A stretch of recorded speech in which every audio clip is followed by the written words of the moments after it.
The rain on Kamino was not an event. It was a state of being.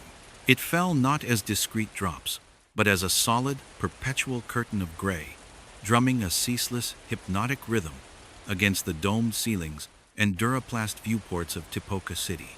For the Clone Commandos of Delta Squad, it was the only music they had ever known, the metronome for a life measured in heartbeats and simulated kill counts. Inside the training halls, the air was recycled and sterile, but the sound of the storm was a constant reminder of the chaos they were being forged to master. 4 bodies, 1 mind.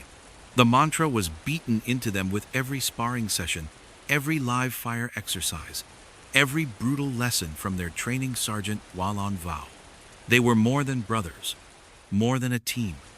They were a single weapon, precision engineered for the Republic's coming storm, and they were about to graduate into a war far louder than the endless Kaminoan rain. Chapter 1. The Crucible of Tipoca.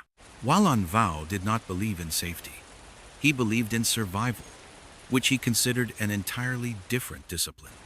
The Mandalorian's scarred armor was a testament to his philosophy, a patchwork of scorched durasteel and hastily sealed fractures.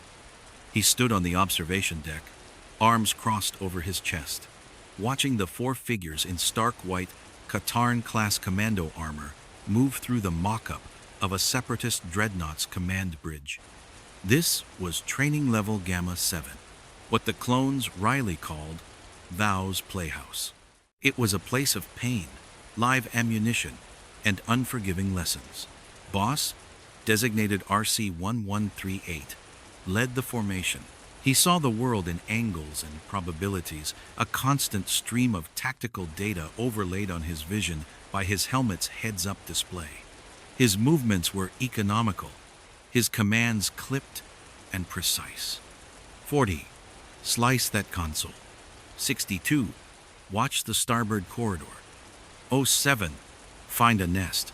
The orders were less words than impulses transmitted over their private comm channel, the tightest frequency the Kaminoans could engineer. They were thoughts, shared. Fixer, RC-1140, was already at the console, his fingers a blur across the holographic interface. Code scrolled in his vision, a language as native to him as the rhythmic thump of his own twin hearts. He was the anchor, the calm center of their storm. While the others dealt in trajectories and explosives, Fixer dealt in logic gates and firewalls. He didn't just break systems, he bent them to his will. A hiss of static, then his voice, flat and professional. Console is fighting back. Heavy encryption, separatist standard, but with a nasty little surprise inside. Define surprise, Fixer. Boss's voice was steady, betraying none of the tension coiling in his gut.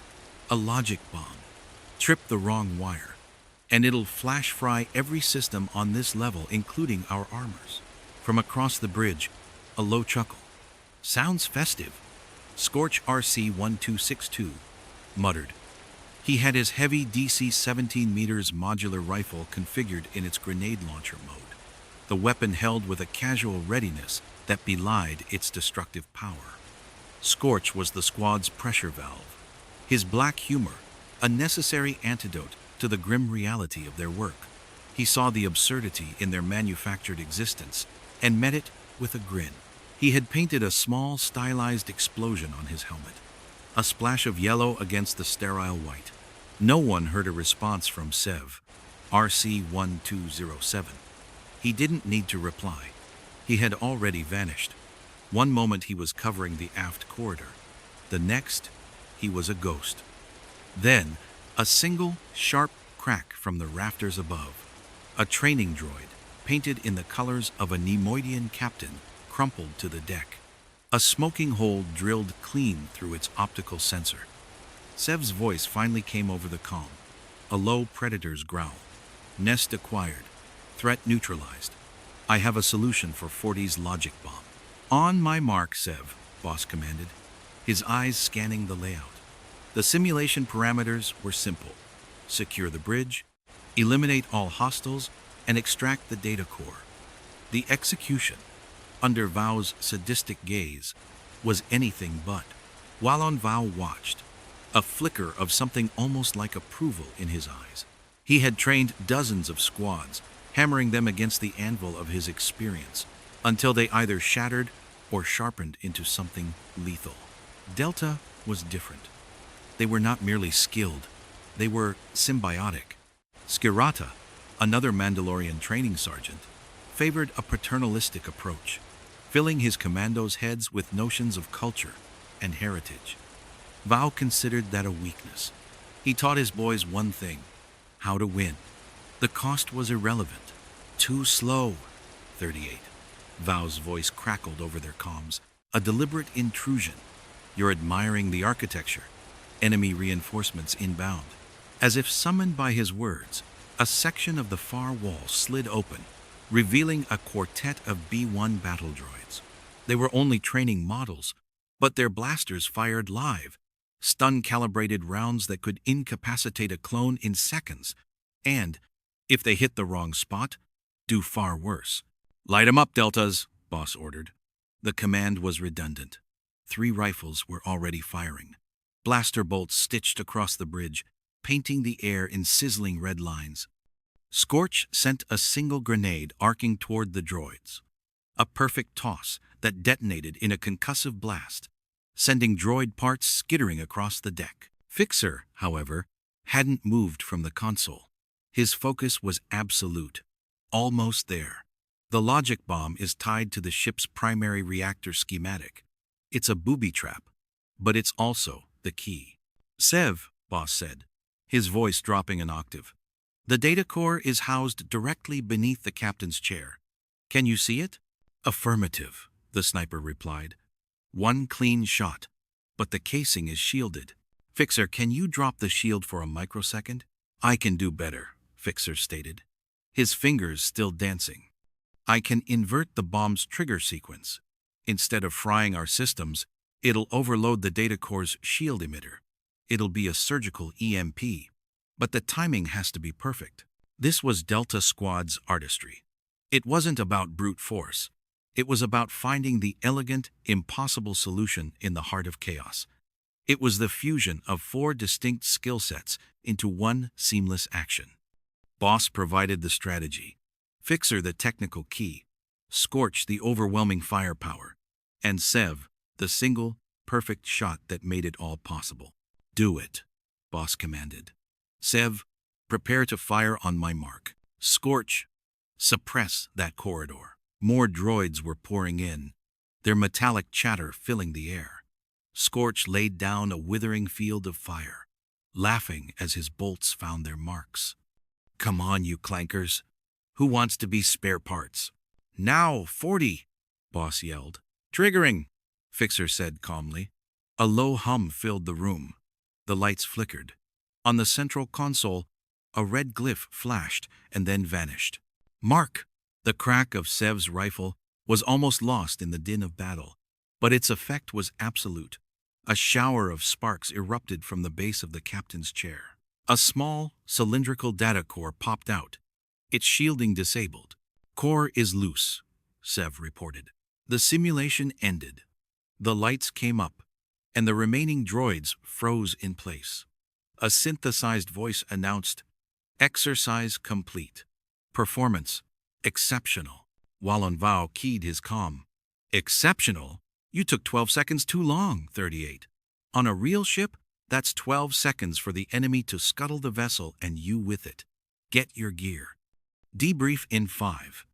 And 62, clean up your mess." Scorch looked at the scattered droid parts. "Aw, Sarge. I thought the cleaning droids were supposed to do that." "The cleaning droids aren't the ones who get a kick out of blowing things up," Vow retorted, the line going dead. As they filed out of the training room, the scent of ozone and scorched metal clinging to their armor, Boss slapped Scorch on the shoulder. "Nice shot." "You know it," Scorch said with a grin. "Just call me the master of demolitions." "And interior redecorating." Fixer shook his head, already running a diagnostic on his slicing gear. "Your redecorating nearly took my primary uplink offline." Sev dropped down from the rafters, landing with a soft thud that was unnervingly silent for a man in full armor. He held up the captured data core. Objective complete. He looked at Boss, a silent question in his posture. Boss nodded, taking the core. He felt the familiar weight of it in his gauntlet.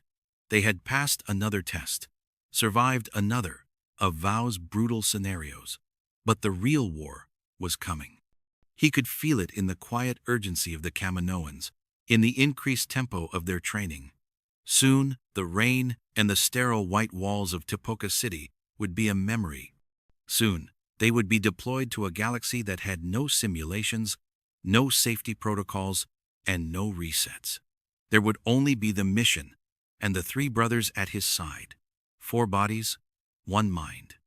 It was the only creed they had, and they would need it. Chapter 2. 4 bodies, 1 mind. Graduation day was as gray and wet as any other on Kamino. There was no ceremony, no parade. For the Republic's new Grand Army, such things were an inefficiency. For the Clone Commandos, they were an irrelevance. Their final test was the issuance of their armor. No longer the stark white of a trainee, but customized to their specifications, their identity. They stood in the armory, the high-ceilinged chamber echoing with the hum of diagnostic equipment and the hiss of pressurization seals. Boss's armor was now trimmed in a deep, authoritative orange.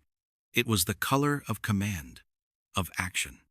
He ran a gauntleted hand over the helmet, the T-shaped visor that was the legacy of the man whose DNA they all shared, Jango Fett.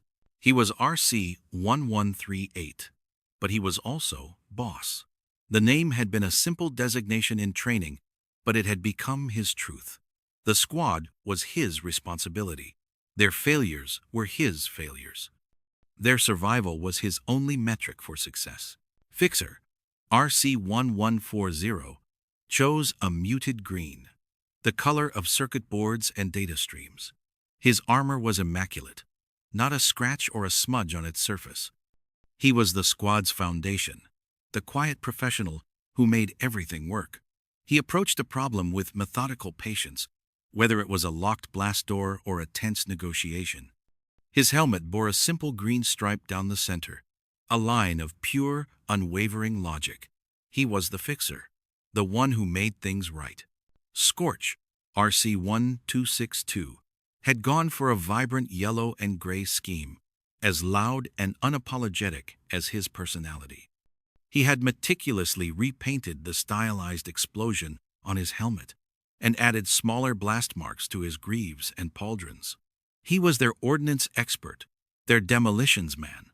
He believed that there were very few problems in the galaxy that couldn't be solved with a well-placed thermal detonator. His humor was his armor, as much as the durasteel plating, a shield against the darkness of their purpose. And then there was Sev, RC-1207. His armor was a stark, bloody red, not a bright, heroic crimson, but a deep, menacing shade that seemed to absorb the light. He had painted a handprint across his helmet, the fingers splayed over the visor as if dripping blood. It was a mark he had seen on a predatory creature in the Kaminoan archives, a symbol of a perfect, silent hunter. Sev was a man of few words and singular focus. He could track a target across a continent, wait for days for a single shot, and feel nothing but the cold satisfaction of a successful hunt. He was their predator, their ghost. They stood together, a quartet of lethal purpose. Kashyyyk, another of the Mandalorian sergeants, came to see them off. He was a different man from Vow, older, with a gruff warmth that Vow purposefully lacked. He looked them over, his eyes lingering on each of them. "Vow's boys," Kashyyyk said, his voice a low rumble. "Heard you broke the record on the final sim. We might have bent it a little," Scorch quipped. Kashyyyk grunted, a sound that might have been a laugh. He looked at Boss. "He's a hard man," Wallon Vow. "But he made you sharp. Don't ever forget what he taught you. But don't forget to be men, either." He tapped his own helmet. "This is just a bucket. What's inside is what matters. You look out for each other. You're all you've got." Boss nodded. "We know, Sergeant. 4 bodies, 1 mind." "Good," Skirata said. "Now go give 'em hell. For the Republic." He gave a curt nod and walked away, leaving them to their final preparations. Their deployment orders had come through that morning. The ink was still fresh on the data slate. Destination: Geonosis, a desert world in the Outer Rim. A place where a conflict was brewing. A place where the Separatists were building an army of droids. Their mission was simple, on paper. Infiltrate the primary enemy command center and assassinate the Geonosian Archduke, Poggle the Lesser, and his chief of security, Sun Fac. It was a decapitation strike, designed to throw the Separatist command structure into chaos before the main Republic assault even began. They boarded the gunship, the rhythmic thrum of its engines a new kind of heartbeat. The ramp hissed shut, sealing them in the dim red light of the troop bay. The endless rain of Kamino faded away, replaced by the hum of the ship's systems. For the first time, they were leaving their home, the only world they had ever known. Fixer was running a final diagnostic on their comm system, his hands moving with practiced efficiency. "Channel is secure, encrypted to Delta Prime standard. We'll be ghosts out there."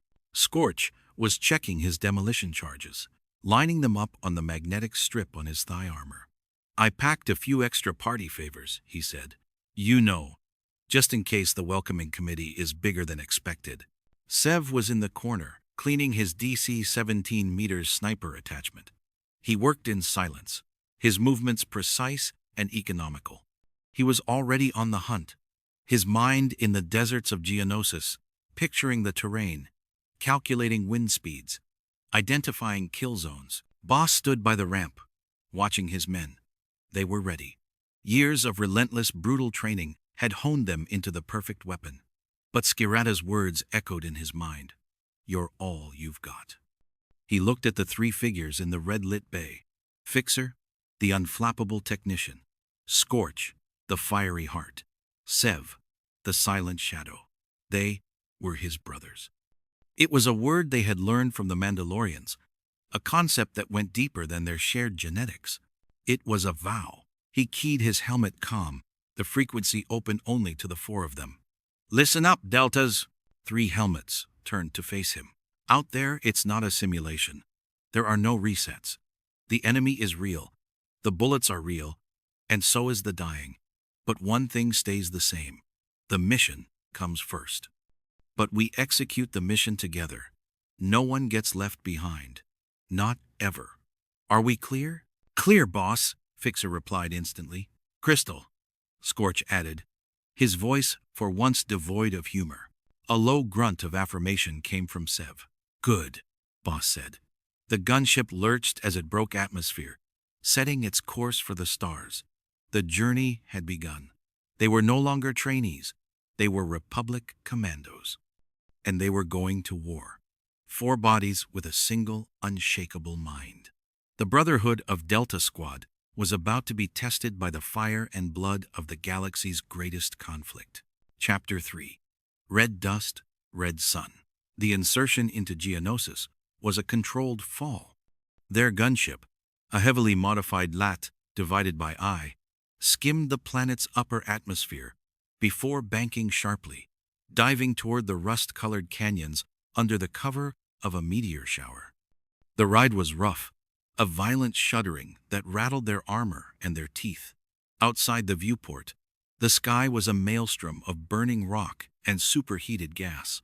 "Lovely weather," Scorch commented, his knuckles white where he gripped a support strap. "Reminds me of a weekend trip to a volcano I never took." "Stow the chatter, 62, Boss ordered, his eyes fixed on the tactical display projected onto his visor.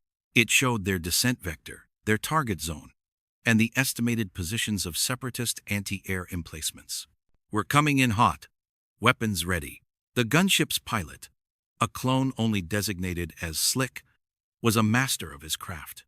He weaved the vessel through jagged rock spires and narrow canyons, the ship's wings mere meters from the canyon walls. The buffeting grew more intense. An alarm blared. "Taking fire!" Slick's voice was tense but steady. "Turbolaser battery, 10 o'clock high." The ship bucked violently as a volley of green energy bolts tore past them.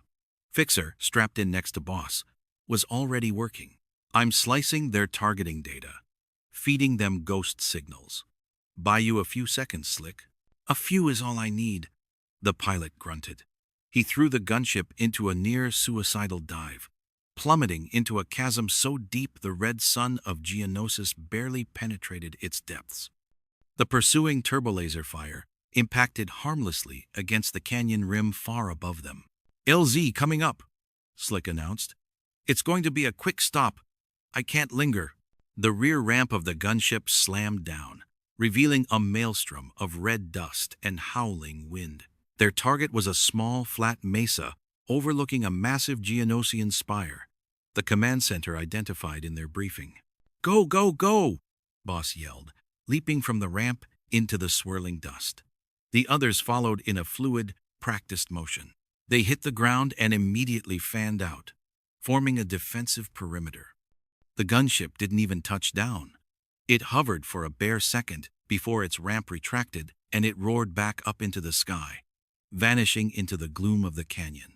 Silence descended, broken only by the wind. They were alone, deep in enemy territory. A million clicks from the nearest friendly. Status report, Boss said, his voice low. His rifle was up, scanning the area.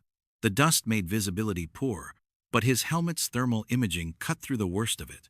All clear on my end, Scorch reported, kneeling behind a rock outcropping. No hostiles detected. Just a lot of rocks. And dust. Did I mention the dust? Comms are clean.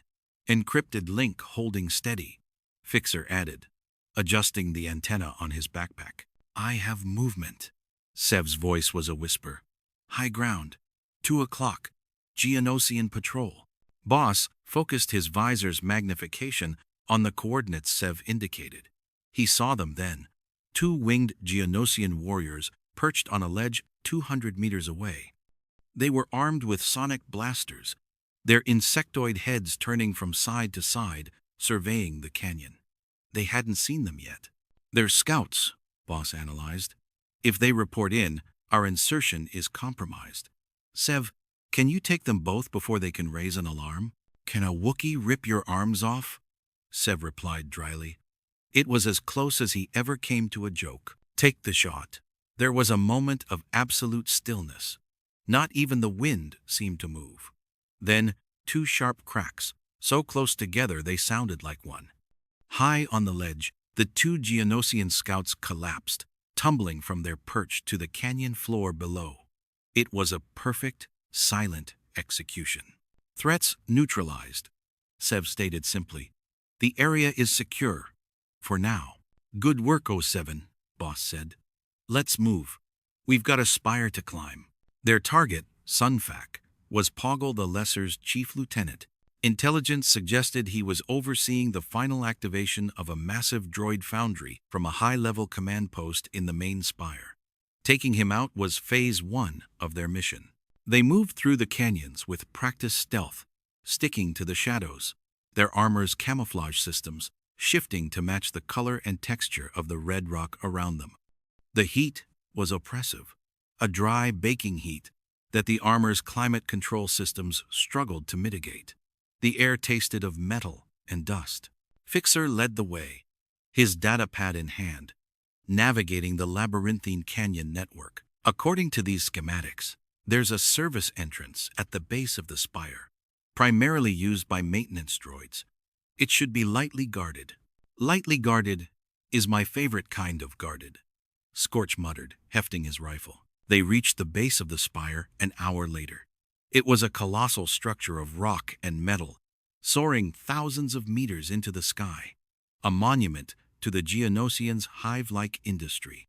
As Fixer had predicted, the service entrance was tucked away, almost hidden behind a rock slide.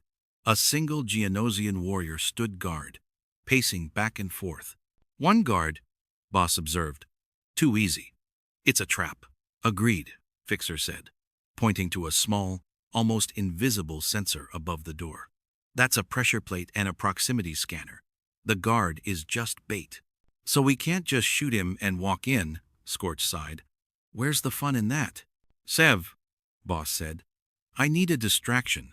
Something loud. Opposite side of the spire. On it, Sev replied, and melted into the shadows. They waited. The Geonosian guard continued his patrol, oblivious. Then, a massive explosion rocked the spire.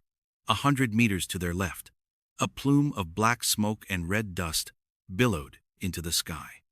The Geonosian guard startled, chittering in alarm, and then flew off to investigate. His sonic blaster held ready. That's our cue, Boss said.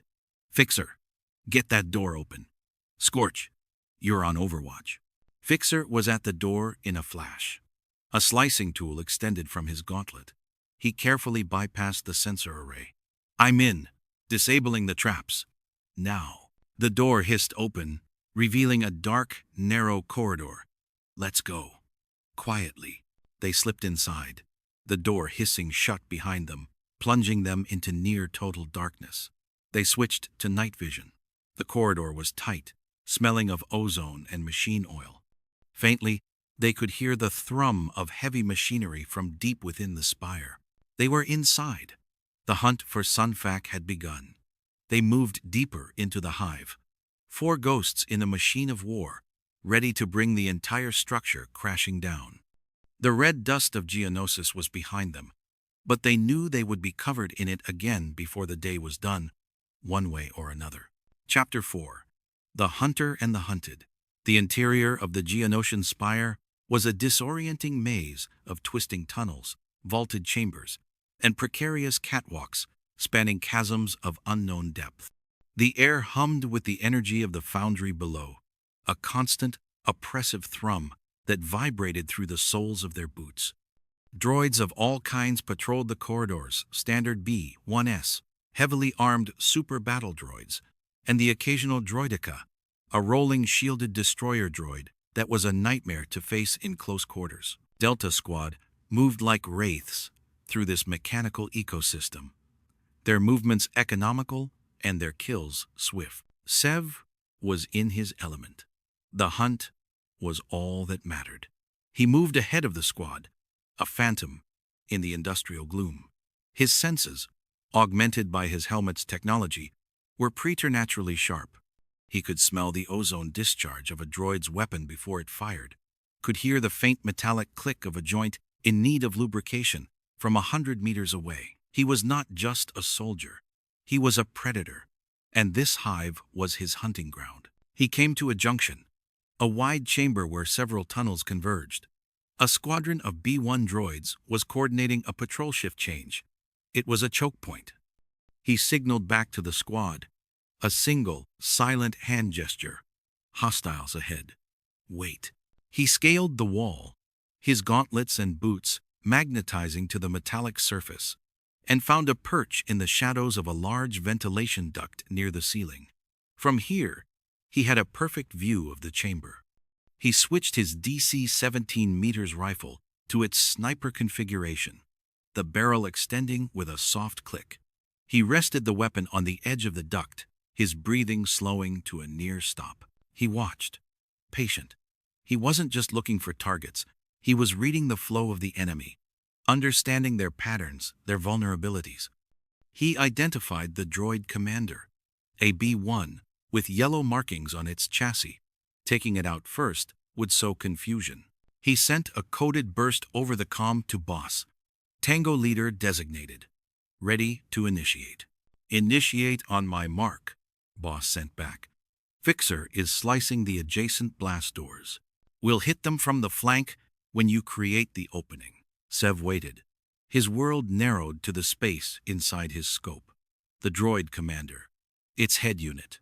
The precise point where a high-energy particle beam would sever its connection to the hive mind. Mark, came Boss's command. Sev's finger tightened on the trigger. The rifle bucked against his shoulder, a suppressed cough that was swallowed by the ambient noise of the foundry. The droid commander's head exploded in a shower of sparks. For a split second, the other droids froze, their programming struggling to cope with the sudden loss of their leader. That split second was all Delta Squad needed. Two blast doors slid open simultaneously, and the rest of the squad charged in, blasters firing. Scorch let out a whoop, sending a grenade bouncing into the center of the droid formation. The explosion was devastating in the enclosed space. Fixer and Boss moved with clinical precision, firing in controlled bursts, dropping droids with methodical efficiency. Sev remained in his nest, picking off targets of opportunity. A droid trying to activate an alarm console. Another attempting to bring a heavy repeating blaster to bear. Each shot was a final, emphatic statement. In under a minute, it was over. The chamber was littered with smoking droid parts. "Area clear," Boss reported, his voice calm. "Good shooting, Deltas. 07. Rejoin the squad." Sev dropped from his perch, landing silently. He retracted the barrel of his rifle, clipping it back to his armor. He gave a curt nod to Boss. No words were needed. They continued their ascent, following the schematics Fixer had acquired. Their target, Sunfac's command post, was near the top of the spire. As they got higher, the architecture became more ornate, the corridors wider. The guards were no longer just droids, but elite Geonosian warriors, their sonic blasters capable of peeling the armor from a commando's bones. They found Sunfac in a large circular chamber with a panoramic view of the Geonosian plains. Droid armies were being assembled below, a terrifying sea of metal stretching to the horizon. Sunfac, a tall, imposing Geonosian with a decorated headdress, was directing the deployment via a large holographic display. He was flanked by two of his personal guards.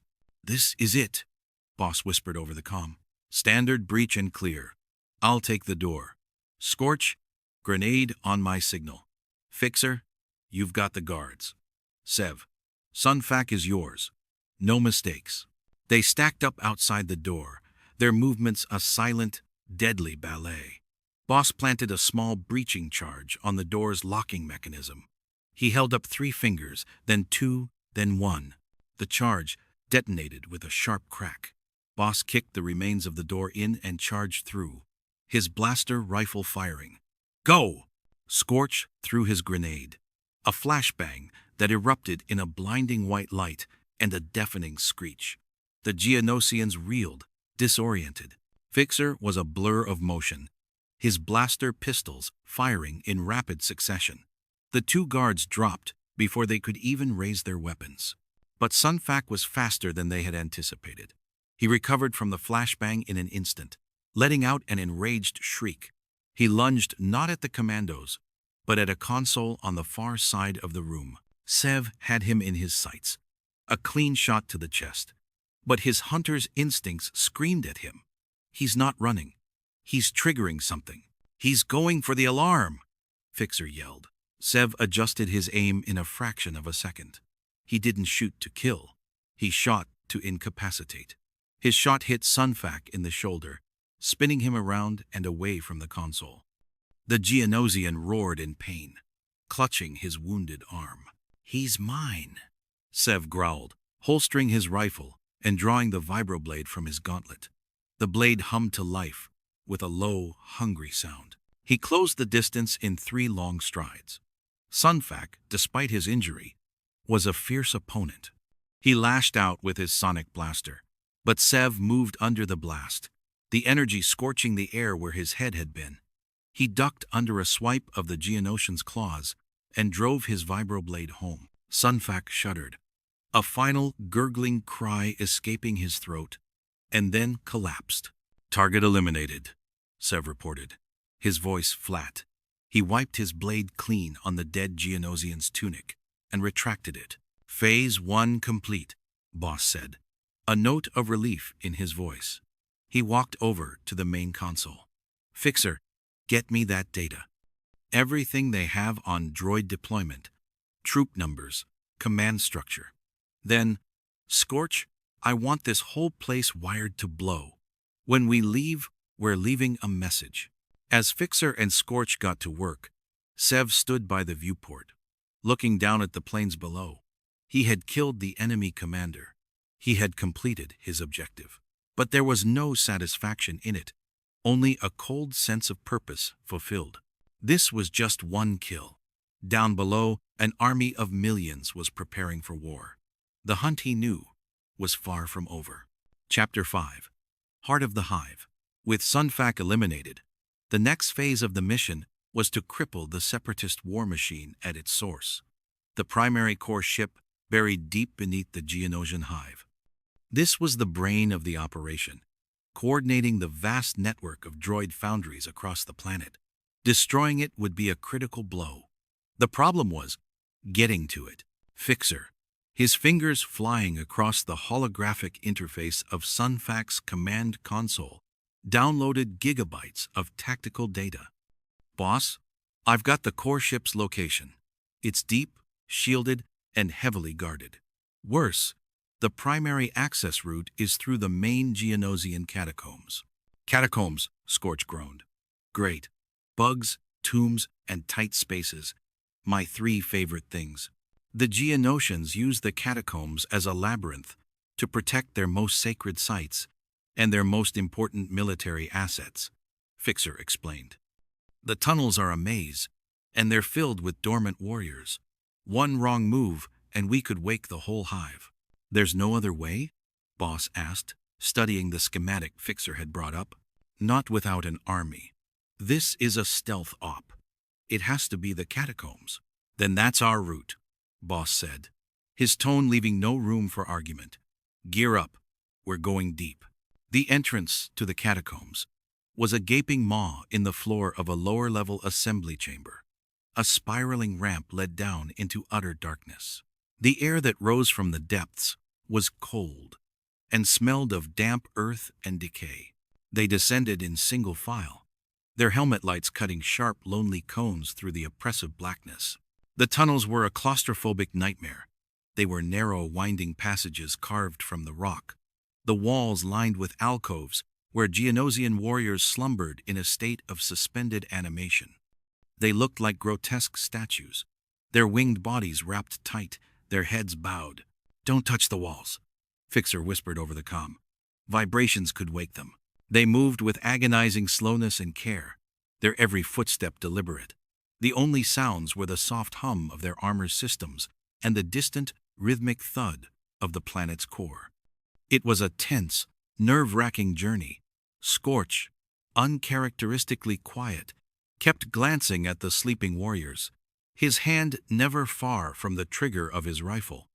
Even Sev seemed on edge, his head constantly moving, his senses straining to detect any sign of movement in the shadows. After what felt like an eternity, the tunnel opened into a vast cavern. In the center, suspended by massive energy conduits, was the core ship. It was a spherical vessel of immense size, its surface crawling with maintenance droids and Geonosian engineers. A single, slender bridge was the only way across the chasm that separated them from their target. The bridge was patrolled by a squad of super battle droids. There it is, Boss breathed. The heart of the hive. And it's got a healthy-looking immune system, Scorch muttered, eyeing the super battle droids. Those things are tough. We can't fight our way across, Fixer stated. They'd have us pinned down in seconds, and the noise would wake every Geonosian in a 5-click radius. Then we don't use the bridge, Sev said. He pointed up, toward the cavern's ceiling. Thick power cables snaked across the roof, leading directly to the core ship. We go over. Boss looked up. It was a risky, insane idea. The cables were high, exposed, and a fall would mean certain death. But it was also a brilliant idea. No one would think to look up. Do it, Boss said. Fixer, you and I will lay a suppression field from here. Scorch, Sev, you're on the high wire. Get to the core ship and plant the main charge on the primary reactor conduit. We'll link up on the other side. Scorch and Sev didn't hesitate. They fired ascension cables from their wrist-mounted launchers, the magnetic clamps biting into the power conduits high above. They ascended quickly and silently, disappearing into the gloom of the cavern's ceiling. Boss and Fixer set up their positions, their rifles trained on the bridge, ready to make some noise if things go sideways, Boss said.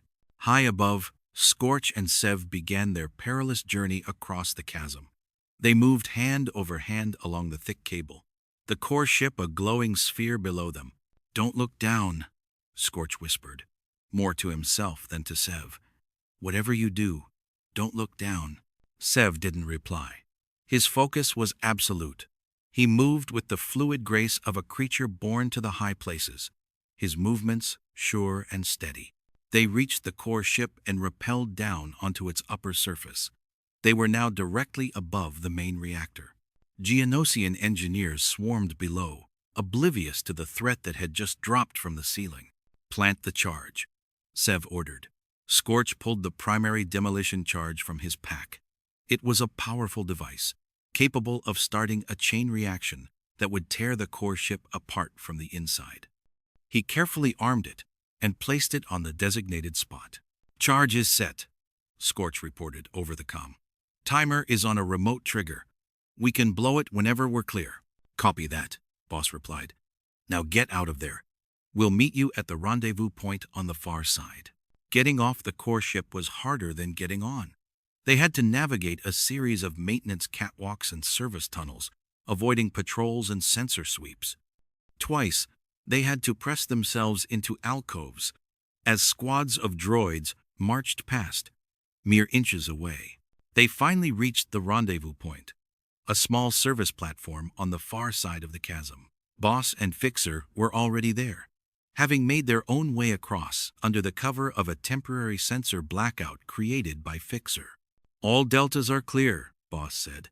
He looked back at the massive core ship, the source of so much death and destruction. He held up a small remote detonator. "Let's turn out the lights." He pressed the button. For a moment, nothing happened. Then, a low hum began to build from within the core ship, a flicker of light, and then a massive, silent explosion blossomed from its center. The ship convulsed, energy arcing across its surface. A chain reaction began, secondary explosions tearing the vessel apart. It plunged into the chasm below, a dying star of metal and fire. The cavern shook violently. Alarms began to blare from all over the Hive. The sleeping Geonosians in the catacombs began to stir. "We just kicked the hornet's nest," Scorch yelled over the din. "Then let's not stick around to get stung," Boss ordered. "Move, let's get to the extraction point." They ran, the Hive collapsing around them, the enraged screams of thousands of awakened Geonosian warriors echoing in their wake. They had ripped the heart out of the enemy's operation, but now they had to survive its death throes. Chapter 6. The Ghost Ship. Weeks after the fires of Geonosis, Delta Squad found themselves floating in the silent void of deep space. Their new assignment was a ghost story, a mystery whispered in the halls of the Republic Navy. The Prosecutor, an Acclamator-class assault ship, had vanished from its patrol route in the Chaikin cluster. It had reappeared days later, adrift and silent, its transponder dead, its comms broadcasting nothing but static. Delta Squad's mission: board the derelict, ascertain the fate of its crew, and, if possible, reclaim the vessel. The approach was silent. Their gunship, cloaked, drifted toward the massive, dagger-shaped form of the Prosecutor. The assault ship was dark, its running lights extinguished, its hull pocked with blaster scars and stranger, more savage-looking damage. It looked less like a warship and more like a tomb. 0G insertion. Boss briefed them in the troop bay. The ship's internal gravity was off, and they floated in the red-lit darkness. "We'll cut our way in through the ventral hangar bay. Intel suggests a possible scavenger infestation. Maybe pirates. Expect hostiles. We stick together. We clear the ship deck by deck. Standard operating procedure." They exited the gunship, their mag boots clamping onto the Prosecutor's hull. The silence was absolute, a profound emptiness that was more unnerving than the roar of battle. Fixer produced a plasma torch and began cutting a circular entry point in the hangar bay door.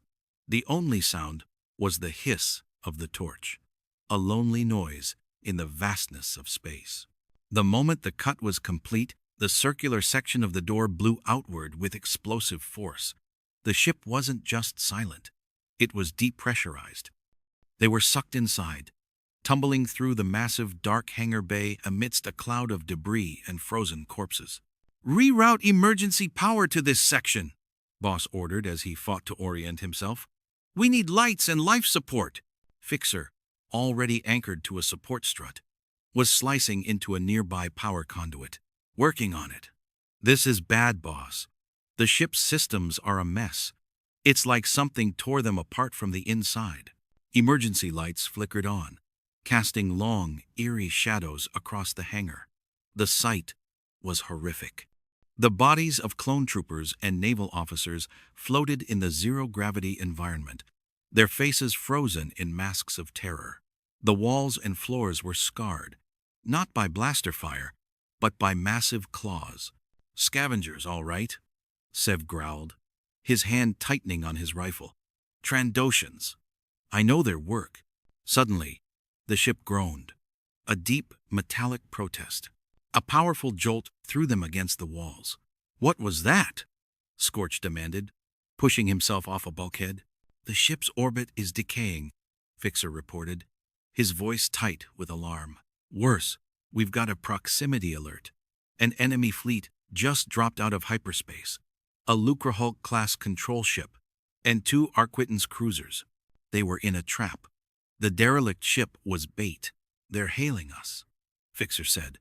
A distorted, guttural voice filled their comms. It was a Trandoshan, his words a mix of basic and his own harsh language. "Republic dogs, you have boarded our prize. Now you will die with it. We have activated the scuttling charges. Enjoy your final moments." The transmission cut out. A new icon appeared on Boss's HUD. A countdown timer. 30 minutes until the prosecutor's reactor went critical. "They're hurting us," Boss realized. "They knew we were coming. These bodies, they're a message." Before he could finish, motion detectors blared a warning. From the dark recesses of the hangar bay, figures emerged. Trandoshan slavers and mercenaries, dozens of them, their scaled hides protected by piecemeal armor, their eyes glowing with predatory hunger. They were armed with heavy blasters and vibro axes. "Contact," Boss yelled. "Engage!" The hangar bay erupted into a chaotic, zero-gravity firefight. Blaster bolts crisscrossed the vast space. The Trandoshans were brutal fighters, using the zero-G environment to their advantage, leaping from wall to wall, their movements unpredictable. "They're trying to separate us," Fixer shouted, as a group of Trandoshans tried to force him and Boss toward one end of the hangar, while Scorch and Sev were pushed toward the other. "Stay together," Boss ordered. But it was too late. A well-aimed explosive charge detonated between the two pairs, the concussion wave sending them spinning in opposite directions. The comlink crackled with static, the blast having damaged their short-range receivers. They were split. Boss and Fixer found themselves pinned down behind a stack of cargo containers. "Fixer, get the comms back online," Boss yelled, laying down covering fire. "I need to talk to my squad." "I'm trying," Fixer grunted, sparks flying from his wrist-mounted slicer. "Their jammers are powerful." Across the hangar, Scorch and Sev were back-to-back, a small island in a sea of enemies. "Just like the simulations, eh, Sev?" Scorch quipped, blasting a charging Trandoshan in the chest. "The simulations didn't smell this bad," Sev retorted, dropping another with a precise shot to the head. They were outnumbered, outgunned, and running out of time. The ship groaned again, lurching as its orbit decayed further. The Trandoshans pressed their attack, their bloodlust rising. They knew they had the commandos trapped. This was their hunt, and the prize was 4 sets of Republic commando armor. Chapter 7. 30 minutes to 0.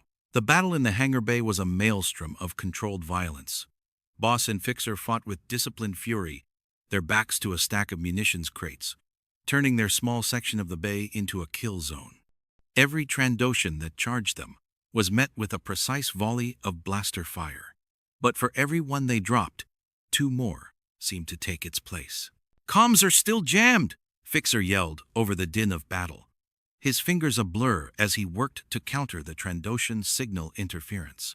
They're using a military-grade encryption scrambler. It's not standard pirate tech. Separatists supplied, Boss surmised, reloading his rifle with a practiced, fluid motion. This whole operation is a separatist ploy to draw in a Republic rescue team and eliminate them. We walked right into it. He risked a look over the cover. Across the vast zero-G expanse of the hangar, he could see the muzzle flashes of Scorch's and Sev's weapons, but he couldn't raise them on the comm. The feeling of being cut off from half his squad was a physical weight, a cold knot in his stomach. 4 bodies, 1 mind. The mantra felt like a mockery now. Meanwhile, Scorch and Sev were waging their own desperate war. They had found cover inside the shell of a wrecked V-wing starfighter. Scorch was laying down a field of suppressive fire, his grenade launcher attachment barking repeatedly. "Hey, lizard face!" he roared, sending a grenade into a cluster of Trandoshans. "Did you know that Trandoshan hide makes for excellent boots? I'm thinking of getting a matching set." Sev, in contrast, was a model of lethal calm. He was using the chaos Scorch created as cover, picking his shots with a sniper's patience. He wasn't just shooting, he was disabling the enemy. A shot to a Trandoshan's weapon, forcing him to switch to a backup. A shot to the knee joint of another, sending him tumbling out of control. He was sowing confusion, disrupting their command structure. He saw their leader, a massive Trandoshan with a heavy repeating blaster, directing the attack. Sev knew that taking him out was the key. He whispered into his helmet comm, knowing the others couldn't hear him. Target designated. He took a breath, lined up the shot, and was about to fire when a new threat emerged. A section of the hangar floor slid open, and a squad of B-2 super battle droids rose up on a lift, their wrist cannons already firing. "Oh, you have got to be kidding me," Scorch yelled. "They brought clankers to a lizard party?" The tide of the battle turned instantly. The super battle droids were walking tanks, their armor impervious to standard blaster fire. Their heavy cannons tore through the commandos' cover, forcing them to move. Back on the other side of the hangar, Boss and Fixer saw the droids appear. "That's it," Fixer said, a grim finality in his voice. "They've brought in the heavy hitters." He finally broke through the jamming signal. "Comms are back, but it's weak." "Sev, Scorch, status," Boss yelled into the newly restored link. "We're a little busy right now, Boss," Scorch's voice crackled back, punctuated by the roar of an explosion. "We've got super battle droids, and they are not friendly." "We have to regroup," Boss said. "Fixer, find me a way to take out those droids."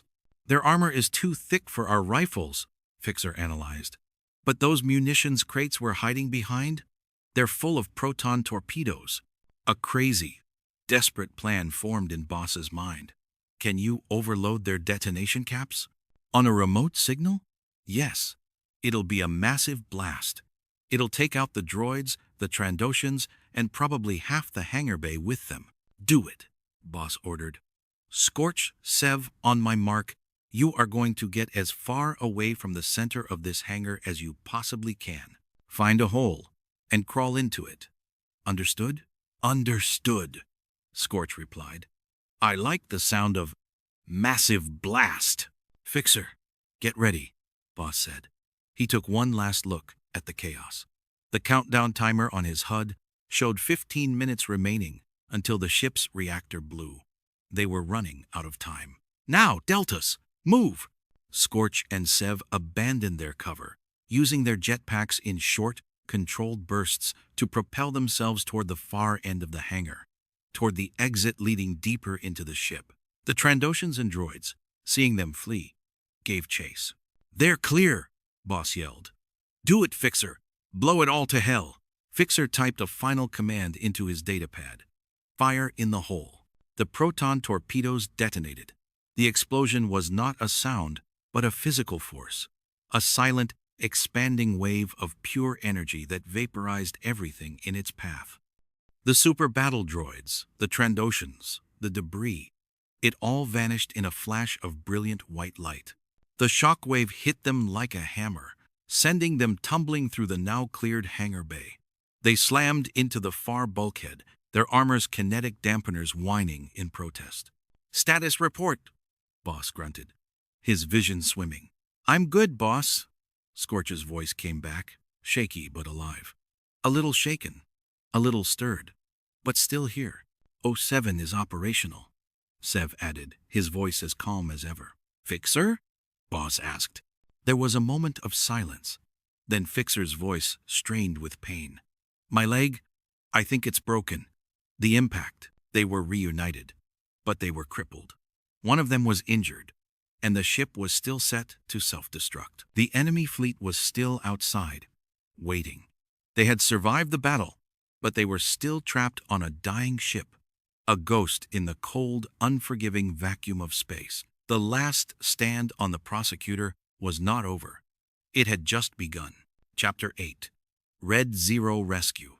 With the immediate threat in the hangar bay neutralized, the reality of their situation crashed down on Delta Squad. Fixer was injured. The ship was a ticking time bomb, and a separatist fleet was blockading their position. They were trapped. "Scorch, Sev, secure Fixer," Boss ordered, his mind racing through tactical options. There were none. "Get him to the bridge. We need to find a way to stop this ship from blowing up and get a distress signal out." Scorch and Sev formed a makeshift stretcher for Fixer, carrying him through the dark, debris-strewn corridors of the Prosecutor. The ship was eerily quiet now. The only sounds the groaning of stressed metal and the pained grunts from Fixer. They reached the bridge. It was a scene of devastation. The viewports were shattered, and the crew were all dead, their bodies floating in the zero gravity. Consoles sparked and smoked. "This is a mess," Scorch said, looking around. "Looks like the Trandoshans put up one heck of a fight." "No," Sev said, pointing to the bodies of the clone officers. "Their wounds aren't from blasters, they're from vibroblades, and they were killed before the scavengers arrived. This was a mutiny, or an assassination." Fixer, propped up against a console, managed to access a terminal. "He's right. The ship's logs have been wiped, but the core data shows a massive internal power surge originating from the engine room, followed by a complete life support failure. It was sabotage." "So our own people scuttled the ship and killed the crew?" Scorch asked, confused. "Not our people," Boss said, a dark realization dawning on him. "A traitor." Before they could process this, an alarm blared. "Proximity alert," Fixer announced. "Another ship is on approach. It's small, a modified freighter." "Friend or foe?" Boss asked. "Transponder identifies it as the Red Zero, an Omega Squad vessel." Omega Squad, another elite Republic commando unit. They were known for their unconventional tactics and independent streak. Their leader, a sergeant named Niner, was a legend. But what were they doing here? "They're hailing us," Fixer said. The gruff, no-nonsense voice of Sergeant Niner filled their comms. "This is RC-1309 of Omega Squad, to any Republic forces aboard the Prosecutor. We picked up your distress signal. What's your status?" "This is RC-1138 of Delta Squad," Boss replied. "We are 4 commandos, 1 injured. The ship is rigged to blow in less than 10 minutes. We are trapped." "Understood, Delta," Niner said. "We're coming to get you. We'll dock at the main airlock. Be ready for a quick extraction." A glimmer of hope, but it was short-lived. "Boss," Fixer said, his voice grim, "the Separatist fleet has detected them. They're moving to intercept." On the bridge's main view screen, they saw the 2 Arquitens cruisers break formation and begin to close in on the small freighter. "They won't make it in time," Sev stated, watching the tactical display. "Then we have to buy them time," Boss said. "Fixer, can you get any of this ship's weapon systems online?" "The main turbo lasers are shot," Fixer grunted, typing with one hand. "But I might be able to get a single concussion missile tube powered up. It's a long shot." "Do it," Boss said. "Scorch, Sev, get Fixer to the airlock. I'll hold them off from here." The squad looked at him, their hesitation clear. The first rule of Delta Squad was that they didn't split up. "That's an order," Boss said, his voice hard as Durasteel. "Go. I'll be right behind you." Reluctantly, they obeyed, leaving Boss alone on the ruined bridge. He watched as the Red Zero expertly dodged the opening volleys from the Separatist cruisers. Niner was a hell of a pilot. "Missile tube is online, Boss." Fixer's voice came over the comm. "You have one shot. Make it count." Boss targeted the lead Arquitens cruiser. He waited, his finger hovering over the firing stud. He needed to create the biggest possible diversion. He waited until the cruiser was perfectly positioned between the Red Zero and its wingman. "Firing," he said, and slammed his fist down on the console. The prosecutor shuddered as the last of its missiles launched. The missile streaked through the void, a silver needle of death. It impacted the cruiser's bridge, the explosion blossoming in a silent, fiery flower. The cruiser listed, its systems failing, and began to drift helplessly. The second cruiser was forced to break off its attack on the Red Zero to avoid a collision. It was the opening Omega Squad needed. The Red Zero swooped in, its docking clamps locking onto the prosecutor's airlock. "I'm on my way," Boss said, turning to leave the bridge. As he did, he saw something that made his blood run cold. A movement in the shadows. A figure in black armor, with the red markings of a Republic shock trooper. But this was no trooper. The figure ignited a crimson lightsaber. A Sith. Here. It was the traitor. The Sith lunged, his movements impossibly fast. Boss barely had time to raise his rifle to block the attack. The lightsaber sliced through the weapon, the metal glowing white-hot. Boss was thrown back, his rifle destroyed. He was disarmed, facing a lightsaber-wielding Sith, and the ship was about to explode. "Boss, what's happening?" Scorch's voice yelled over the comm. "Sith, on the bridge!" Boss yelled back, scrambling away from the advancing Dark Warrior. "Get out of here! Detach! That's an order!" He knew he was sacrificing himself, but the squad had to survive. That was all that mattered. He braced himself for the killing blow, but it never came. The bridge exploded, not from the ship's self-destruct, but from a barrage of blaster fire from outside. The Republic cruiser Fearless had arrived, a massive Venator-class star destroyer that had dropped out of hyperspace and immediately opened fire on the Separatist fleet. The Sith was thrown off balance by the explosion. The view screen shattered, sucking the air from the bridge. The Sith used the Force to anchor himself, but Boss was pulled toward the vacuum. He managed to grab onto a console at the last second, his life hanging by a thread. The Sith, seeing his escape route cut off by the arrival of the Fearless, snarled in frustration, and then leaped through the shattered viewport into the void of space, a small, dark speck heading for the distant Lucrehulk. Boss, gasping for air, hauled himself back onto the bridge. The ship's self-destruct alarm was screaming, the countdown timer showing less than a minute. He ran, his lungs burning, his body bruised and battered. He made it to the airlock just as the Red Zero was detaching. "Wait!" he yelled. The ramp lowered just enough for him to leap across the gap. He collapsed onto the deck of the freighter as it pulled away from the prosecutor. Seconds later, the assault ship detonated in a massive, silent fireball. Its destruction a brilliant, terrible star in the blackness of space. They were safe. They were alive.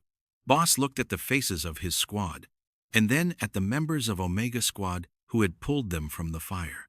There was a clash of philosophies in that small cargo hold. Delta, the disciplined by-the-book unit. Omega, the adaptable improvisational survivors. They were both products of the same war, but they had learned different lessons. The rescue was over, but the questions were just beginning. Who was the traitor? Who was the Sith? The ghost ship was gone, but its secrets would haunt them for a long time to come. Chapter 9. The Coruscant Cell. The gleaming spires of Coruscant were a universe away from the grit and grime of the front lines. Here, the war was a distant rumor, a headline on the HoloNet news. But Delta Squad knew that the battle for the Republic was being fought not just on distant worlds, but in the shadowy alleyways and opulent penthouses of the capital itself. Their new assignment was a mole hunt. A separatist terror cell was operating on Coruscant, and intelligence suggested they had a source high within the Senate Guard. This was a different kind of war, a war of whispers, lies, and shadows. Their armor was useless here. They operated in plain clothes, their blasters concealed, their identities carefully constructed. They were no longer soldiers. They were spies. Their handler for this mission was a Jedi Knight named Etain Termukan. She was young, barely out of her Padawan years, with a fierce determination in her eyes. She met them in a grimy, forgotten sector of the Undercity, a place where the sun never reached. "Your reputations precede you, Commandos," she said, her voice echoing in the damp metallic corridor. "I trust you'll be more subtle than you were on Geonosis." "We adapt to the mission parameters, General," Boss replied, his tone respectful but firm. He and the others were dressed as freelance security consultants, their faces grim and unfamiliar without their helmets. "Good," Etain said. "Our target is a senatorial aide named Jorian Viss. We believe he is the leak, feeding information to a separatist cell led by a Weequay mercenary named Gez Hokan. Hokan is planning an attack on the Senate building itself. We need to find his base of operations and stop him before he can carry it out." The work was painstaking. Fixer, in his element, dived into the planet's data networks, a ghost in the machine, searching for any trace of Hokan's cell. He sliced into encrypted communications, peeled back layers of shell corporations, and followed the digital breadcrumbs Viss left behind. Scorch and Sev, meanwhile, conducted physical surveillance. They were surprisingly good at it. Scorch's easygoing charm allowed him to blend into crowds, to overhear conversations in cantinas and spaceports. Sev, with his predator's patience, could sit for hours in a single spot, unseen, observing a drop point or a suspected safe house. Boss coordinated it all, working closely with Etain and another Jedi, a quiet, introspective master named Bardan Jusik. There was a friction between the Commandos and the Jedi. Delta Squad operated on logic, on probabilities, and tactical realities. The Jedi spoke of the Force, of feelings and premonitions. It was a clash of worldviews. "I sense a darkness around Viss," Etain would say during their briefings. "His bank records show a large, untraceable deposit from an off-world account." Fixer would counter. "That's a more reliable indicator." Despite their differences, they were a formidable team. Fixer finally got a breakthrough. He tracked a series of coded transmissions from Viss to a defunct droid repair shop in the industrial sector. "This is it," Fixer said, pointing to a location on a holographic map. "Hokan's nest. We need to hit them hard and fast," Boss said. "Surgical takedown. We go in, neutralize the cell, and capture Hokan and Viss alive. They need to be interrogated." The raid was set for the following night. Delta Squad, back in their commando armor, moved through the rain-slicked streets of the industrial sector like gray ghosts. The Jedi, Etain and Bardan, accompanied them, their lightsabers hidden beneath their cloaks. They breached the droid repair shop in a flurry of coordinated violence. Scorch blew the main door, and they stormed in, flashbangs leading the way. The separatist cell was caught completely by surprise. The Weequay terrorists, a dozen of them, were armed and dangerous, but they were no match for the speed and precision of Republic commandos. The firefight was short and brutal. Sev dropped 2 snipers from the rafters before they could even get a shot off. Fixer and Scorch worked in tandem, laying down a crossfire that pinned the terrorists down. Boss, leading from the front, moved with a cold, deadly efficiency. Etain and Bardan were a whirlwind of motion. Their lightsabers, one green, one blue, deflecting blaster bolts, their movements a dance of impossible grace. In the back room, they found Hokan and Viss huddled over a table, a detailed schematic of the Senate building's ventilation system displayed between them. They were planning to pump a deadly nerve gas into the main rotunda during a session of the Senate. "Nowhere left to run, Hokan," Boss said, his rifle leveled at the Weequay's head. Hokan, a sneer on his face, reached for a blaster. He never made it. Bardanjusik was there in a flash, his lightsaber at the terrorist's throat. "It's over." Vis, the traitorous aide, collapsed in a sobbing heap, begging for his life. They had stopped the attack. They had captured the cell.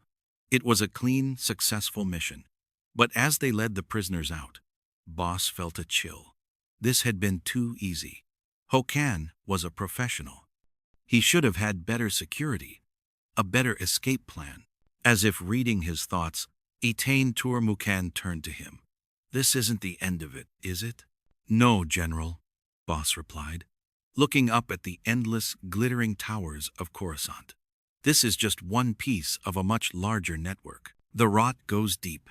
They had won the battle, but the shadow war for the heart of the Republic was just beginning, and Delta Squad was right in the middle of it. Chapter 10. The Echoes of Devaron. The Jedi Temple on Devaron was a place of serene beauty, a sanctuary of peace and contemplation, nestled in the lush, mist-shrouded highlands of the planet. Or at least, it had been. When Delta Squad arrived, the temple was a smoking ruin, its elegant spires shattered, its tranquil gardens scorched and blackened. The air was thick with the smell of ozone and death. Their mission was a grim one: search and rescue, or more likely, search and recovery. The Temple of Edith had been attacked, a sudden, brutal assault that had overwhelmed the small Jedi garrison. Communications had been cut, and the First Republic relief forces had found only silence and destruction. Delta Squad was sent in to sweep the ruins, to search for survivors, and to determine what, or who, was responsible for the massacre. They moved through the wreckage with a practiced, somber efficiency. The silence was heavy, broken only by the crunch of rubble under their boots and the mournful whisper of the wind through the shattered archways. Bodies of Jedi Knights and temple guards were strewn throughout the ruins, their lightsaber wounds cauterized and black. "This wasn't droids," Sev observed, kneeling beside the body of a fallen Jedi Master. "The cuts are too precise, too clean." "A lightsaber user," Boss confirmed, his voice tight. "A powerful one." Fixer was scanning the area, his datapad in hand. "I'm picking up faint life signs, deep in the lower levels. 2 of them. They're weak, but they're there." "Let's move," Boss ordered. They descended into the temple's catacombs, a labyrinth of ancient stone and flickering emergency lights. The destruction here was less severe, but the sense of dread was even greater. The walls were scarred with deep, gouging marks, as if something of immense power and fury had been unleashed here. They found the survivors in a small sealed meditation chamber. A Jedi Master, a venerable Twi'lek named Halsey, was slumped against the wall, a grievous wound in his side. He was using what little strength he had left to shield his Padawan, a young human boy named Nox, who was huddled behind him, terrified but unharmed. "Master Jedi," Boss said, his voice soft. "We're Republic Commandos. We're here to help." Master Halsey looked up, his eyes clouded with pain. "You're too late," he whispered. "She's gone." "She?" Boss asked, as Scorch and Fixer began administering medical aid to the wounded Jedi. "The Hunter," Halsey rasped, his breath catching in his throat. "She came from the shadows, a whirlwind of red light. She wasn't a Sith, not in the traditional sense. She was something else, something new." The description sent a chill down Boss's spine. A red lightsaber, a powerful, unseen foe. It was the same story they had heard on the prosecutor. "She was looking for something," Halsey continued. "An artifact, a holocron of the old masters. We refused to give it to her, so she killed them all." His voice broke. "I managed to hide Nox, to seal this chamber, but she will be back. She knows it is still here." "We'll get you out of here, Master Halsey," Boss said. "You and your Padawan." They evacuated the 2 Jedi, calling in a medical transport. As they waited for it to arrive, Boss surveyed the ruined temple one last time. This was more than just another battle in the war. This was an escalation. The Separatists had a new weapon, a Jedi killer who moved in the shadows, who struck without warning and left only death in her wake. Sev, who had been silently sweeping the perimeter, returned to Boss's side. "I found tracks," he said, his voice a low growl. "Faint. A single individual. They lead off into the highlands. Whoever did this, they're still on the planet." Boss looked out at the misty mountains. A hunter. Halsey had called her a hunter, and Sev, the hunter of Delta Squad, had found her trail. "Our mission was to search and rescue," Fixer reminded him. "We've done that. Our orders are to return to Coruscant." Boss was torn. His orders were clear. But leaving this ghost, this Jedi killer, to continue her reign of terror, felt like a betrayal of everything they stood for. He looked at Sev, and saw in the sniper's posture a coiled readiness, a hunger for the hunt. "No," Boss said, a hard edge to his voice. "Our mission has changed. We're not leaving. Not yet." He keyed his comm, opening a channel to Jedi General Arlagan Zay. "General, this is RC-1138. We have a situation on Devaron. We've found survivors, but we've also found a trail, the trail of the person responsible for this massacre, requesting permission to pursue." The silence on the other end of the line was long and heavy. Boss knew he was overstepping his authority, pushing the boundaries of his orders. But this felt different. This felt personal. Finally, Zay's voice came back, weary and grim.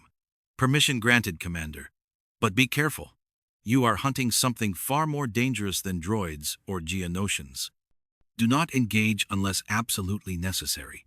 Your primary objective is to identify and report. Is that understood?" "Understood, General," Boss replied. He cut the comm and turned to his squad. "All right, Deltas. We're going hunting." They moved out, following Sev into the misty Devaronian highlands, the ruins of the Temple of Edith shrinking behind them. They were no longer soldiers on a mission of mercy. They were a pack of wolves on the trail of a monster, stepping into a darkness far deeper than any they had ever known. The first chill of a Sith hunter was upon them, and the hunt had just begun.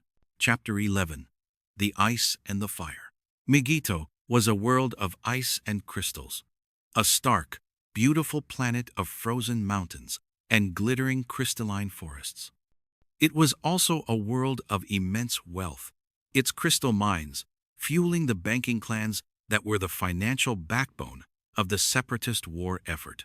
Delta Squad's official mission was to sabotage a key energy pipeline, feeding one of the largest mining operations, a mission that required them to operate deep behind enemy lines in a brutally cold environment. But they had another mission, an unofficial one, given to them not by the Republic, but by their former training sergeant, Walon Vow. Vow, in his own morally ambiguous way, was trying to secure a future for himself and his boys. And that required money. Lots of it. He had learned of a high-security vault on Megiddo, a place where the banking clans stored untraceable credits and precious gems. While Delta Squad was on their official mission, he wanted them to perform a little side operation, a bank heist. It was a conflict of interest that sat uneasily with Boss. His loyalty was to the Republic, to the mission, but his loyalty was also to his squad, and to the man who had forged them into what they were. Vow had saved their lives, had made them the best. Could they deny him this? The debate had been short and tense. "It's illegal," Fixer had stated flatly. "It violates our mandate. It's also a chance to hit the separatists where it really hurts. Their wallets," Scorch had argued. "And besides, Vow trained us. We owe him." Sev had remained silent, but his position was clear.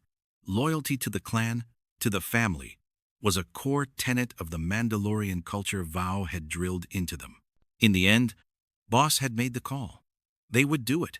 They would complete their primary mission for the Republic, and then they would complete their secondary mission for Vow. It was a dangerous game, serving two masters. But Delta Squad had never shied away from danger. They operated at night, under the pale light of Megito's 3 moons. The cold was a living thing, seeping through their armor, chilling them to the bone despite their advanced climate control systems. They moved like ghosts through the frozen landscape, their white armor to a perfect camouflage against the snow and ice. The pipeline sabotage went off without a hitch. They planted their charges, slipped away, and watched from a distant ridge as a section of the massive energy conduit erupted in a silent, fiery explosion. The mining operation ground to a halt. Mission accomplished. Now for the hard part. The vault was located in a separate facility, a fortress of ice and steel carved into the side of a glacier. Security was formidable. Droid patrols, energy shields, and biometric scanners. "This is going to be tricky," Fixer said, studying the schematics Vow had provided. "The main vault is protected by a cryofield. Touch it, and you're flash frozen. So, no touching." "Got it," Scorch said. "How do we get in?" "We don't," Fixer replied. "We make the vault come to us. The entire vault is on a magnetic rail system. It can be moved to a loading bay for transport. If I can slice into the control system, I can send it on a little detour right into an abandoned mining tunnel where we'll be waiting." It was a brilliant, audacious plan. While Fixer worked his magic from a concealed position, the rest of the squad set up an ambush in the designated tunnel. They waited, the silence of the ice cave pressing in on them. Suddenly, a low, rumbling sound began, growing steadily louder. The massive, cube-shaped vault slid into view, moving along the magnetic rail. "It's showtime," Boss said. They had one problem. The vault was still sealed. "Scorch," Boss said. "You're up." Scorch grinned, pulling a particularly large demolition charge from his pack. "My pleasure, Boss." He placed the charge on the vault door. "This is my masterpiece. I call it the can opener." He triggered the charge. The explosion was deafening in the enclosed space, shaking the entire glacier. A perfectly circular hole was blasted in the vault door. They were in. The vault was filled with racks of credit chips and chests of sparkling gems.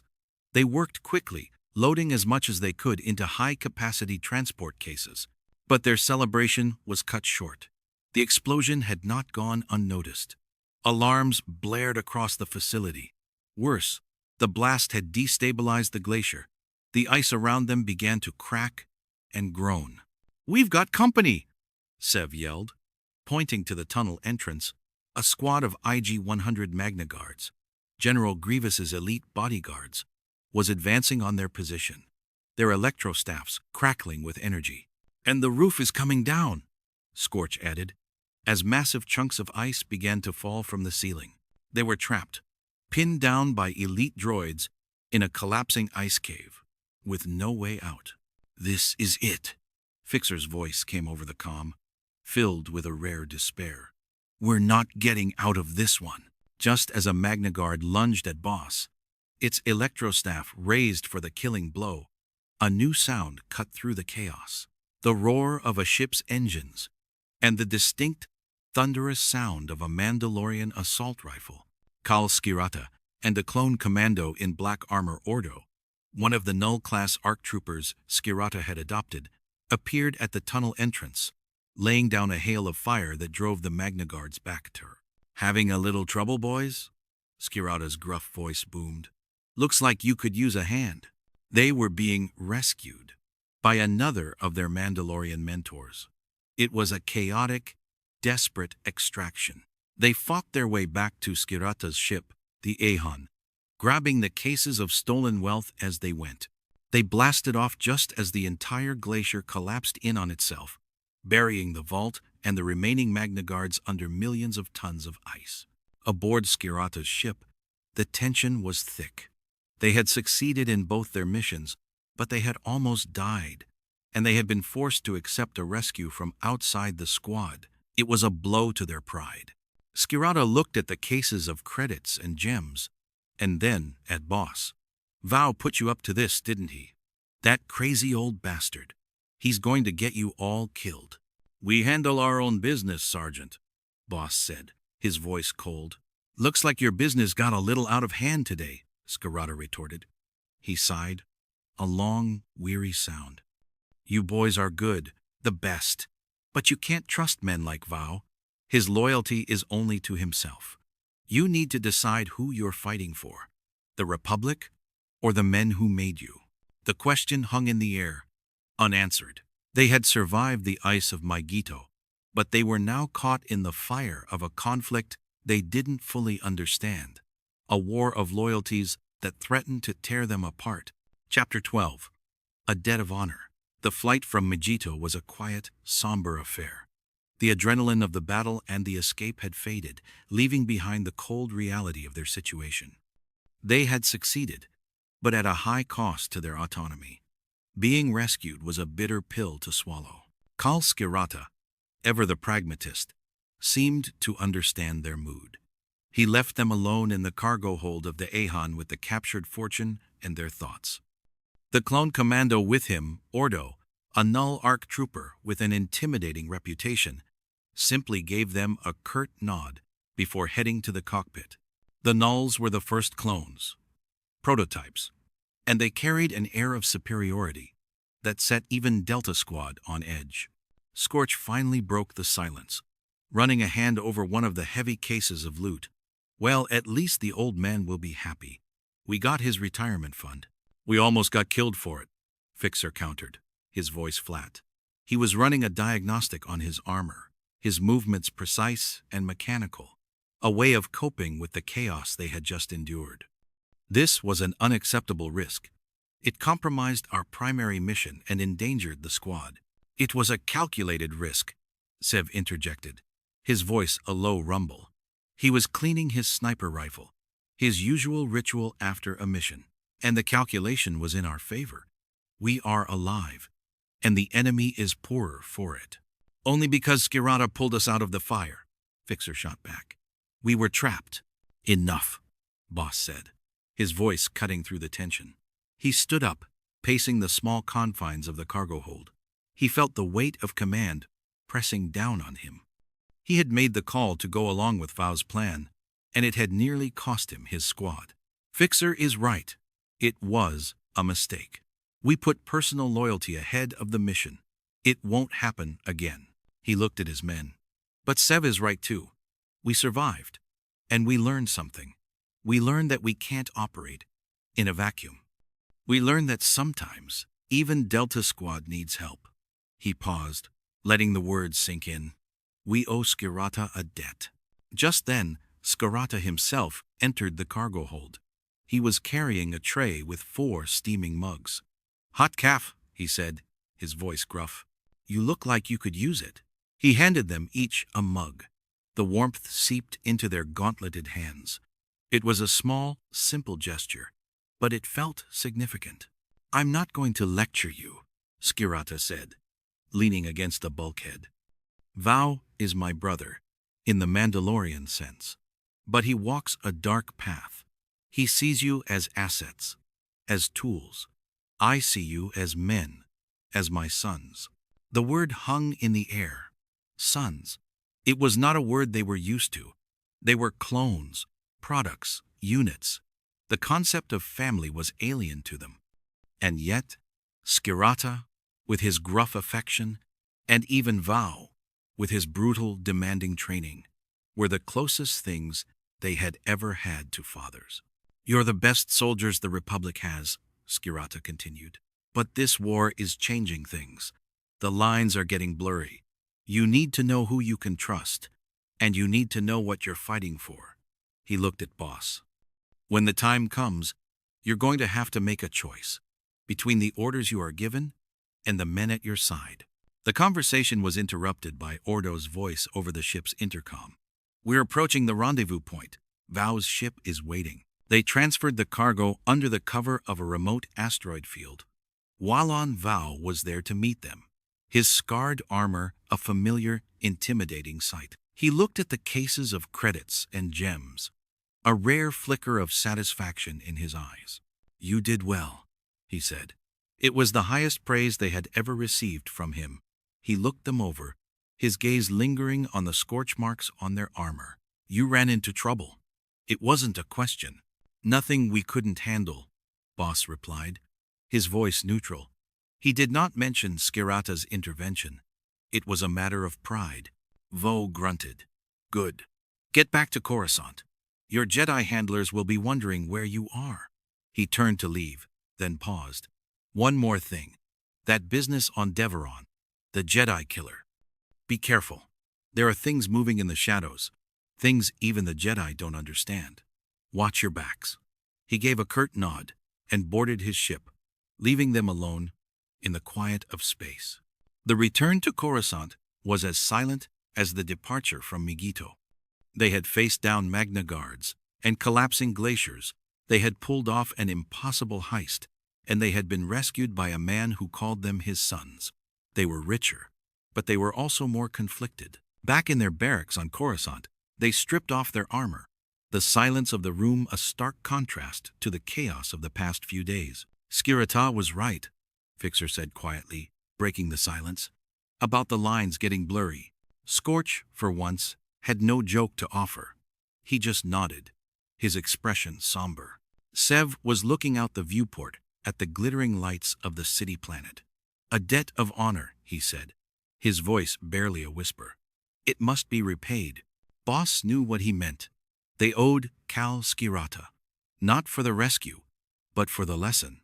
They were a squad, a brotherhood, but they were part of a larger clan, a family forged in the fires of war. And in the days to come, those bonds of loyalty would be tested in ways they could not yet imagine. The ice of Megiddo was behind them, but the fire of war was burning hotter than ever, and they were standing right in its heart. Chapter 13. The Ghost in the Genes. The hunt for Dr. Kosai was a ghost hunt. The Kaminoan scientist was the chief architect of the clone army, the woman who held the secrets of their accelerated growth, their genetic modifications, and their loyalty conditioning in her mind, and she had vanished. She had walked out of Tipoca City with a briefcase full of data and disappeared into the vastness of the galaxy. To the Separatists, she was a prize of unimaginable value. To the Republic, she was a liability that had to be contained or eliminated. Jedi General Arlagan Zay called Delta Squad to his office, a Spartan room high in the Jedi Temple. The briefing was short, and the information was scarce. "Dr. Kosai has defected," Zay said, his voice grave. "She has taken with her the entirety of the clone genetic blueprint.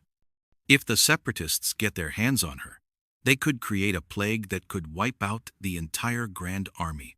Or they could start breeding their own army of clones, twisting the template to their own dark purposes."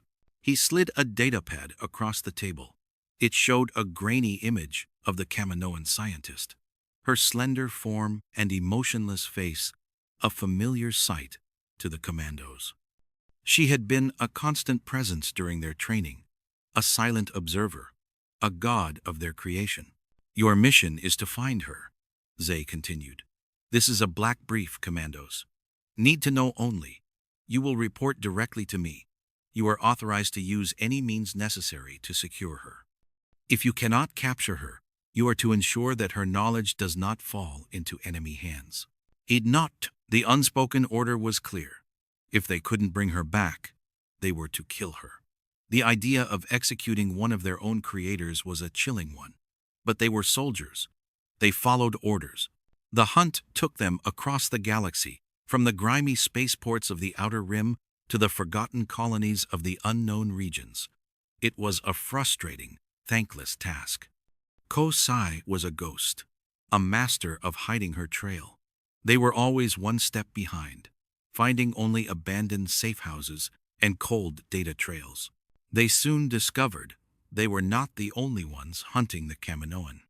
At a listening post on Boz Pity, they found evidence of another team, operating in the shadows, using methods that were brutally efficient and completely off the books. They were using Mandalorian tactics.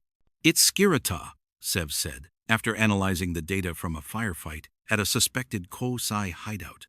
The blaster's scorch patterns, the slicing signature. It's his work.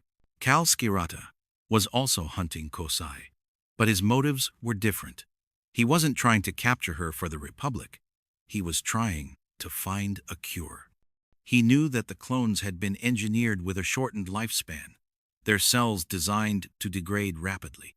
He was hunting Kosai to force her to find a way to reverse the accelerated aging, to give his sons a chance at a real life. It was a parallel pursuit, a race between two factions with the same goal, but vastly different agendas. Delta Squad was operating under the rigid authority of the Republic. Kashyyyk was operating on his own, a rogue agent motivated by love and a fierce sense of paternal duty. The two groups crossed paths on a desolate moon near the Mandalorian sector.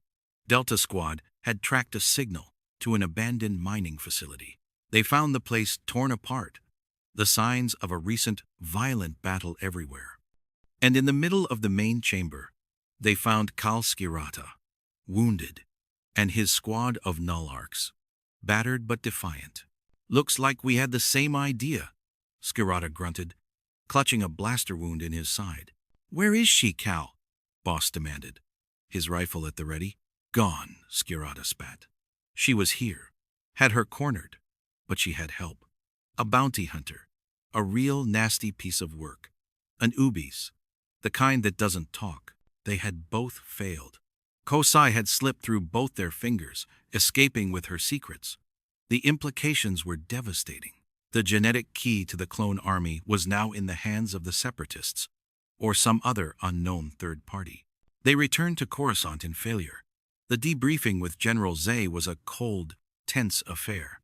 He did not blame them, but the disappointment in his eyes was worse than any reprimand. "You did everything you could, Commander," Zay said, his voice weary. "But the asset is lost. We must now prepare for the consequences." The consequences. A genetically engineered plague. An army of dark clones. The possibilities were terrifying. For Delta Squad, the failure was a personal one. Kosai was the ghost in their own genes, the architect of their existence. Her knowledge was a part of them. The thought of it being used as a weapon against their brothers in the Grand Army was sickening. They had been forged as the perfect weapon, the elite of the elite, but they had failed in one of their most critical missions. The hunt for Kosai had ended, but the war had taken a darker, more uncertain turn.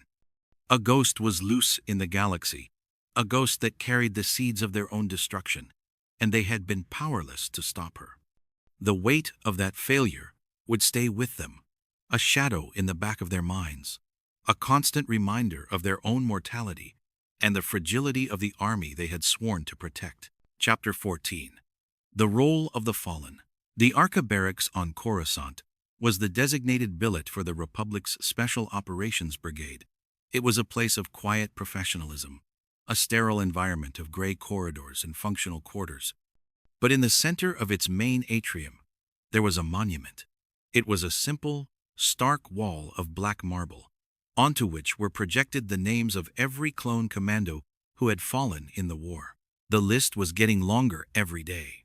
It became a ritual for Delta Squad. After every mission, before they cleaned their weapons or filed their reports, they would go to the wall. They would stand in silence, their helmets under their arms, and read the names of brothers they had trained with on Kamino, names of squads they had fought alongside on bloody, forgotten worlds. Each name was a ghost, a memory of a shared joke in the mess hall, of a desperate firefight in a dusty trench. They saw the names of Theta Squad, wiped out during the initial assault on Geonosis. They remembered training with them, competing against them in the practice cages. They had been good, fast, and efficient. Now they were just names on a wall. They saw the name of RC-1136, a commando from another squad they had briefly worked with on a mission in the Tingel Arm. They had called him Jang for his uncanny resemblance to Jango Fett, even more so than the rest of them. He had taken a sniper round meant for Fixer, Fixer always paused a little longer at his name. The war had been going on for years now. The initial, swift victories had given way to a grinding, brutal war of attrition. Worlds they had bled for were lost, then retaken, then lost again. The galaxy was burning, and they were the firemen, rushing from one blaze to another, never able to put out the fire, only to contain it for a little while. The weight of those years was beginning to show. It was in the new scars on their armor, in the faint lines of exhaustion around their eyes that were visible when they took off their helmets. It was in the silence that sometimes fell between them, a silence filled with the ghosts of the fallen. Boss felt it most keenly. As the squad leader, their survival was his responsibility. Every mission, he made the calls that could mean the difference between life and death. He replayed every engagement in his mind, every decision, every order. Could he have done something different? Could he have saved that trooper, that squad? The burden of command was a heavy one. Fixer dealt with it by immersing himself in his work. He became even more meticulous, even more focused. He believed that if he could just control the data, the technology, the variables, he could keep them safe. He triple-checked every piece of gear, ran diagnostics on their systems constantly. It was his way of imposing order on a chaotic universe. Sev became quieter, more withdrawn. He spent more time on the firing range, his focus on his marksmanship absolute. On the battlefield, he was as lethal as ever, but in the quiet moments between missions, he seemed to retreat into himself. He had seen too much death, had dealt too much of it. The hunter was beginning to be haunted by his own ghosts. Scorch was the one who seemed to be struggling the most, though he tried to hide it behind his usual mask of humor. His jokes became darker, more cynical. The light in his eyes, the easygoing charm, was starting to fade. He had always been the one who found the absurdity in their situation, but the joke was starting to wear thin. The war was a relentless, grinding machine, and it was slowly but surely wearing him down. One evening, after a particularly grueling mission on the swamp world of Felucia, they stood before the wall of names. A new list had been added. A squad they had been tasked with extracting had been overrun just before they had arrived. They had managed to pull out 2 survivors, but the rest were gone. Their names now glowed on the black marble. Scorch stared at the names, his fists clenched at his sides. "It never ends, does it?" he said, his voice low and raw. "We win a battle, and they just add more names to the wall." No one answered. There was nothing to say. He was right. "What's the point, boss?" Scorch asked, his voice cracking with a pain he could no longer conceal. "What are we even fighting for? For the Republic? For the Jedi? They don't see us as people. We're just numbers to them. Expendable assets. We fight for each other, Scorch," Boss said, his voice quiet but firm. He put a hand on Scorch's shoulder. "That's all that matters. We fight for the man standing next to us. We fight to make sure our names don't end up on that wall." He looked from Scorch to Fixer to Sev. He saw the same pain, the same exhaustion reflected in their eyes. They were tired, they were worn down, but they were not broken. "We are Delta Squad," Boss said, his voice resonating with a renewed sense of purpose. "And we do not break." They stood there for a long time, the 4 of them, a small island of brotherhood in a sea of loss. The war would go on. The list of names on the wall would grow longer, but they would face it together. 4 bodies, 1 mind. It was the only way they knew how to survive. The weight of the years was a heavy burden, but it was a burden they would carry together. Chapter 15. The Breaking Point. The mission to Harrowing was supposed to be a simple one. A Jedi Master, Depa Billaba, had gone missing in the dense, jungle-covered world, a planet torn apart by a brutal, ongoing civil war. The Republic had established a small outpost, a muddy, rain-soaked collection of prefabs called Arca Barracks, and from there they were trying to mediate a peace. Delta Squad was sent in as an advance team to scout the area and provide security for the Jedi who were following. But Harun Kal was a powder keg, and the local militia, the Korunai, were a proud, fierce people who did not trust outsiders. The situation was tense, volatile. The air was thick with humidity and suspicion. The breaking point came not on the battlefield, but in the mess hall. A group of local Korunai partisans, who were nominally allied with the Republic, were in a heated argument with a squad of clone troopers. The argument was over rations, a trivial matter, but it was fueled by weeks of mistrust and frayed nerves. Scorch was there, trying to enjoy a rare hot meal. He was already on edge. The jungle environment, with its hidden dangers and constant, oppressive humidity, reminded him too much of Felucia. The ghosts of that failed mission were still fresh in his mind. The argument escalated. A Korunai warrior shoved a clone trooper. The trooper shoved back. Voices were raised, weapons were drawn. Something inside Scorch snapped. He was on his feet in an instant, his blaster pistol in his hand. "That's enough!" he roared, his voice cracking with a rage that stunned everyone into silence. He strode into the middle of the confrontation, his eyes blazing. "You want to fight!" he screamed at the Korunai. "You want to fight! We've been fighting! We've been fighting and dying on a dozen worlds you've never even heard of. We've been bleeding for a republic that doesn't even see us as people. And you're going to start a firefight over a goddamn meal pack?" His rage then turned to the clone troopers. "And you're no better. You're so eager to pull the trigger, to follow orders. Have you even stopped to think for 1 second? To look at the bigger picture?" He was shaking, his face pale under his helmet. The entire mess hall was silent, watching him. Boss, Fixer, and Sev, who had been in the comm center, came running, alerted by the commotion. They saw Scorch, standing in the center of the room, on the verge of completely losing control. "Scorch, stand down," Boss ordered, his voice calm but firm. "No, Boss," Scorch said, his voice choked with emotion. He waved his blaster around the room. "Don't you see? It's all pointless. All of it. The battles, the missions, the killing. We're just cogs in a machine. And the machine is broken." He pointed his blaster at the Korunai leader. "I could kill him right now. And what would happen? It would start a war. More killing. More names on the wall.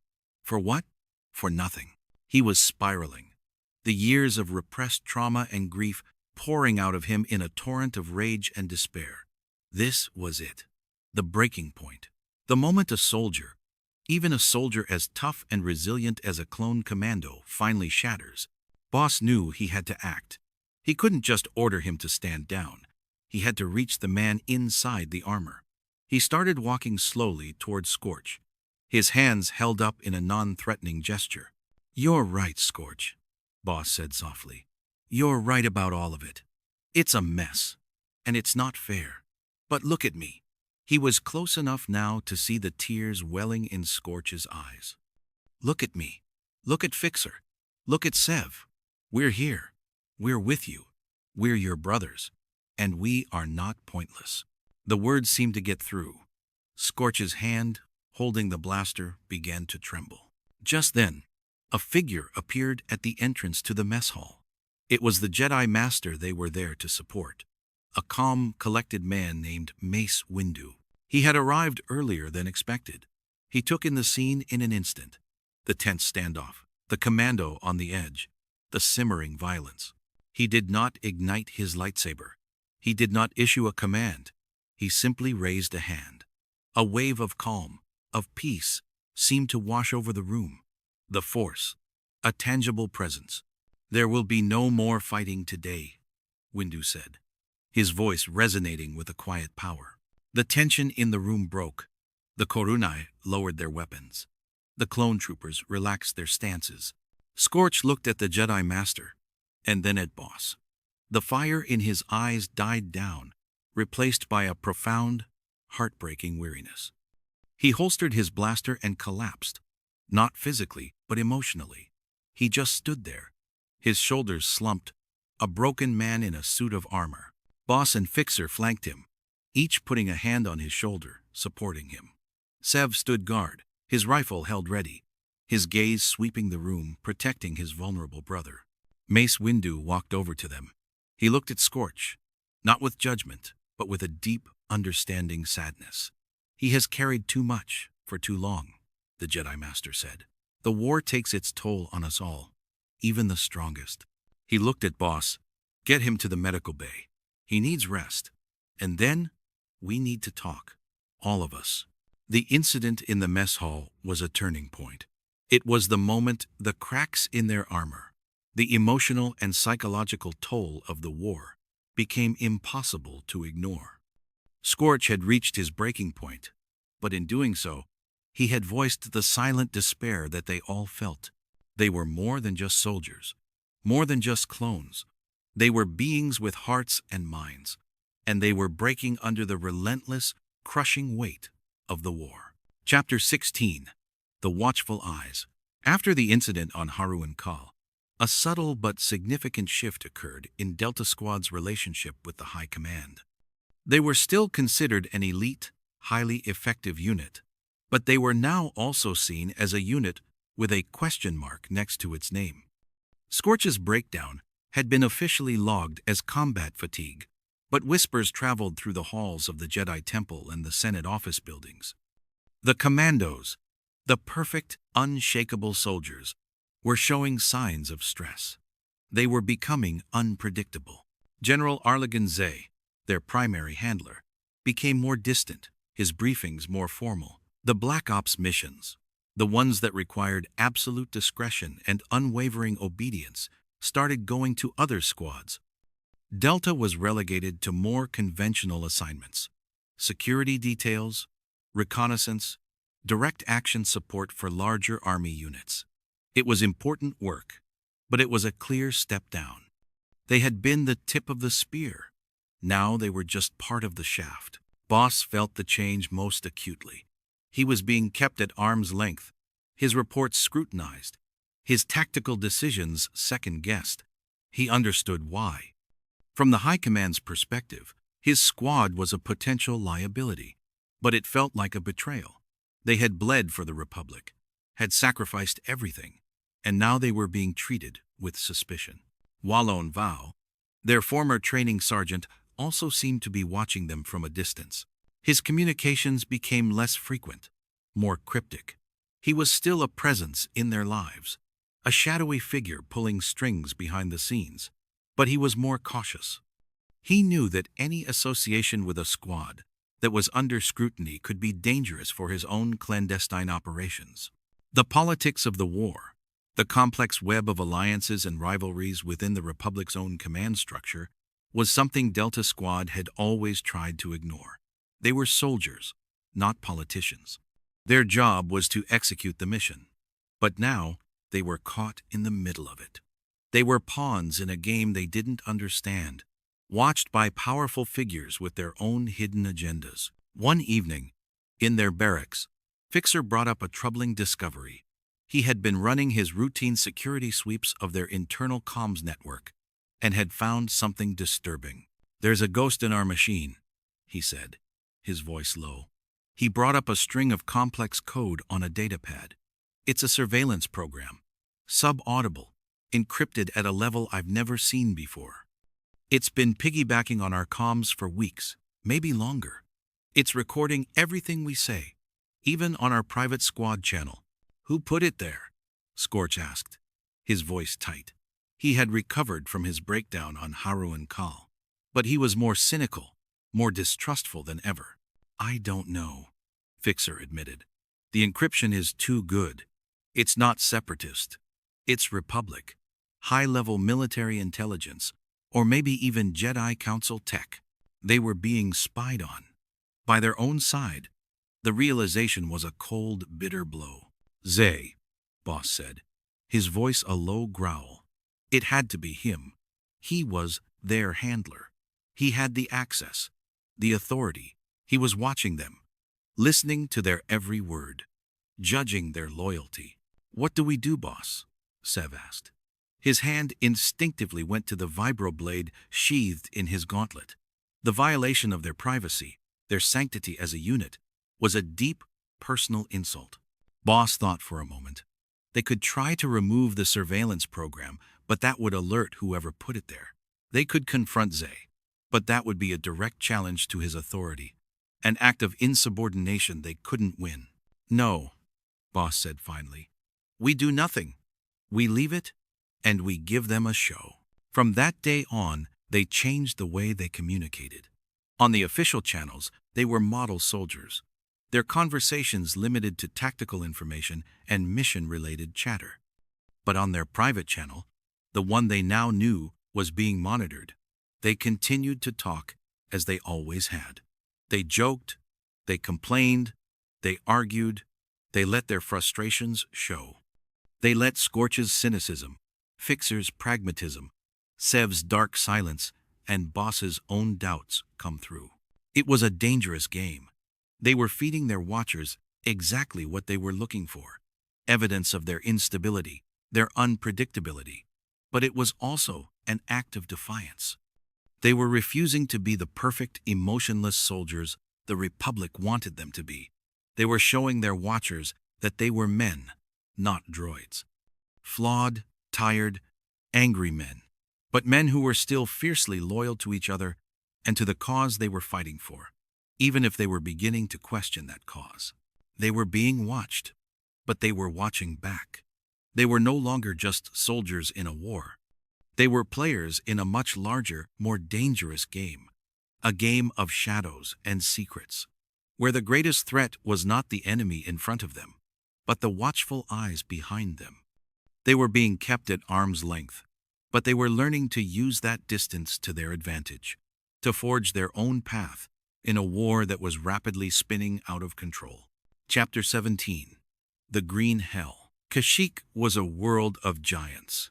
Giant rashir trees that soared kilometers into the sky, creating a multi-layered canopy that blotted out the Sunday, and giant warriors, the Wookiees, a species of immense strength and unshakable loyalty. The planet had become a major flashpoint in the Clone Wars, a key strategic battleground that the Separatists were determined to capture. Delta Squad was sent in as part of the initial wave of a massive Republic offensive to liberate the planet. Their first mission was a classic commando operation, a high-risk rescue deep behind enemy lines. The Wookiee chieftain, a towering, formidable warrior named Tarful, had been captured during a Separatist ambush. He was being held at a temporary prison camp, awaiting transport off-world for interrogation. Rescuing him was not just a matter of saving a key ally, it was a matter of honor. The Wookiees valued loyalty above all else, and a failure to rescue their leader would be a devastating blow to the fragile alliance between them and the Republic. They were inserted into the dense jungle canopy at night, rappelling down from a gunship into a world of oppressive humidity and unseen dangers. The Kashyyyk Shadowlands were a living, breathing entity, a vertical battlefield where death could come from above or below.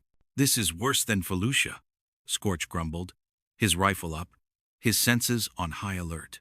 The jungle was a symphony of alien sounds, the chirps, clicks, and roars of 1,000 different creatures. "Stay sharp," Boss ordered. "The Separatists have allied themselves with Trandoshan slavers. They know this terrain. They'll be hunting us as much as we're hunting them." Sev took the lead, his movements silent and fluid. He was a natural in this environment, his hunter's instincts perfectly attuned to the rhythms of the jungle. He moved through the dense undergrowth without making a sound, his eyes scanning for any sign of the enemy, a broken twig, a fresh track, the faint smell of ozone from a droid's power pack. They found the prison camp after hours of painstaking tracking. It was a crude, hastily constructed stockade at the base of a massive rashir tree. A network of Trandoshan mercenaries and B-1 battle droids guarded the perimeter. In the center of the camp, in a crude cage, was Tarful. He was wounded, but his eyes burned with a defiant fury. "This is going to be loud," Boss said, surveying the camp from a concealed position on a high branch. "There's no way to sneak in and out of there without a fight." "Loud is my specialty," Scorch said with a grim smile. The plan was simple brutal, and efficient. Sev would take out the guards in the watchtowers with his sniper rifle. Boss and Scorch would create a diversion on the east side of the camp, a classic assault of overwhelming firepower. While the enemy's attention was focused on them, Fixer would slice the lock on Tarful's cage and get him out. "On my mark," Boss whispered into the comm. Sev's rifle coughed twice. 2 Trandoshan guards in the watchtowers collapsed without a sound. "Mark," Boss said. He and Scorch opened fire, their blaster rifles tearing into the camp's defenses. Scorch sent a volley of grenades into a cluster of battle droids, the explosions ripping through the stockade. The camp erupted into chaos. The Trandoshans and droids, caught by surprise, scrambled to respond to the assault. It was the opening Fixer needed. He sprinted from his concealed position, a blur of motion, and reached Tarful's cage. His fingers flew across his slicing tool, the electronic lock sparking and then disengaging. He opened the cage door. Tarful rose to his full, intimidating height, letting out a deafening roar of pure, unadulterated rage. A Trandoshan guard turned, raising his blaster, but Tarful was on him in an instant, grabbing the slaver and throwing him through the wall of the stockade as if he were a child's toy. The Wookiee chieftain was free, and he was angry. He ripped a heavy repeating blaster from its mount and joined the fight, his roars of defiance inspiring the other Wookiee prisoners to break free and join the battle. The tide turned instantly. The prison camp became a slaughterhouse. The Wookiees, armed with captured weapons and their own formidable claws and strength, tore into the Trandoshans and droids with a primal fury. In the midst of the chaos, Boss saw him, a flash of white and blue, a tall, gaunt figure with 4 arms, each wielding a crackling lightsaber. General Grievous, the supreme commander of the droid armies. He was here, on Kashyyyk, personally overseeing the invasion. Grievous engaged a group of Wookiee warriors, his lightsabers a whirlwind of deadly energy. He was a terrifying opponent, a master of combat. "It's Grievous," Boss yelled over the comm. "All units, focus fire on the cyborg." They tried. They poured blaster fire on him, but he was too fast, his lightsabers deflecting their shots with contemptuous ease. He was an unstoppable force of destruction. Just as suddenly as he had appeared, he was gone. A shuttle descended, and Grievous leaped aboard, leaving his droid forces to be annihilated. He had seen that the battle was lost, and like the coward he was, he had fled. With their leader gone, the remaining separatist forces were quickly wiped out. The battle was over. The prison camp was liberated. Tarful approached Delta Squad, his massive frame heaving with exertion. He placed a heavy hand on Boss's shoulder, a gesture of profound gratitude and respect. He let out a soft, rumbling growl, a Wookiee expression of a life debt owed. "We accept your thanks, Chieftain," Boss said, understanding the sentiment if not the words. "But the fight is not over. Grievous is still out there." They had won the first round. They had rescued a vital ally and struck a blow against the enemy. But they had also come face to face with one of the war's most feared commanders. The battle for Kashyyyk, the war in the Green Hell, had just begun, and it was going to be a long, bloody fight to the finish. Chapter 18. A Sea of Claws. The rescue of Tarful had galvanized the Wookiee resistance, but it had also enraged the Separatist command. The droid armies, under the direct, if distant, command of General Grievous, redoubled their efforts, pushing deeper into the dense Roshir forests. The fighting on Kashyyyk devolved into a brutal, close-quarters slugging match. A war fought tree by tree, branch by branch. Delta Squad found themselves at the forefront of this brutal campaign, acting as liaisons and special forces support for their new Wookiee allies. It was a strange and challenging partnership. The Wookiees were fierce, brave warriors, but they fought with a primal fury that was the antithesis of Delta Squad's cool, clinical approach to combat. "They're magnificent," Scorch said in awe, after watching a single Wookiee warrior tear apart an entire squad of super battle droids with his bare hands. But they're not exactly subtle. Their next objective was to take out a forward separatist command post that was coordinating attacks on a major Wookiee village.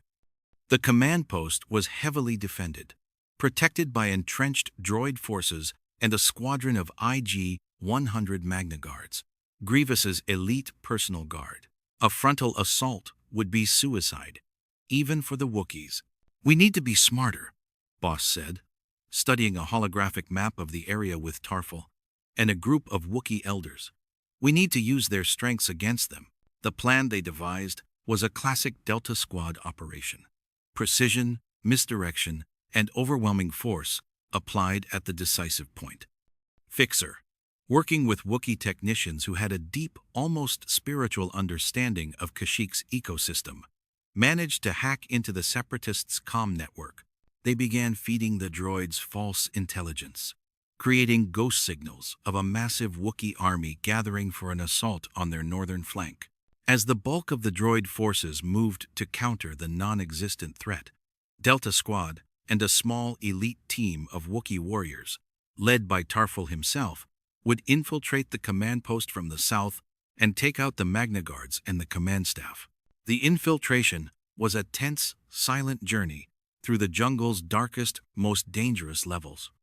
They moved through the canopy, swinging on vines, leaping from branch to branch, a silent, deadly force of commandos and Wookiees, moving as one.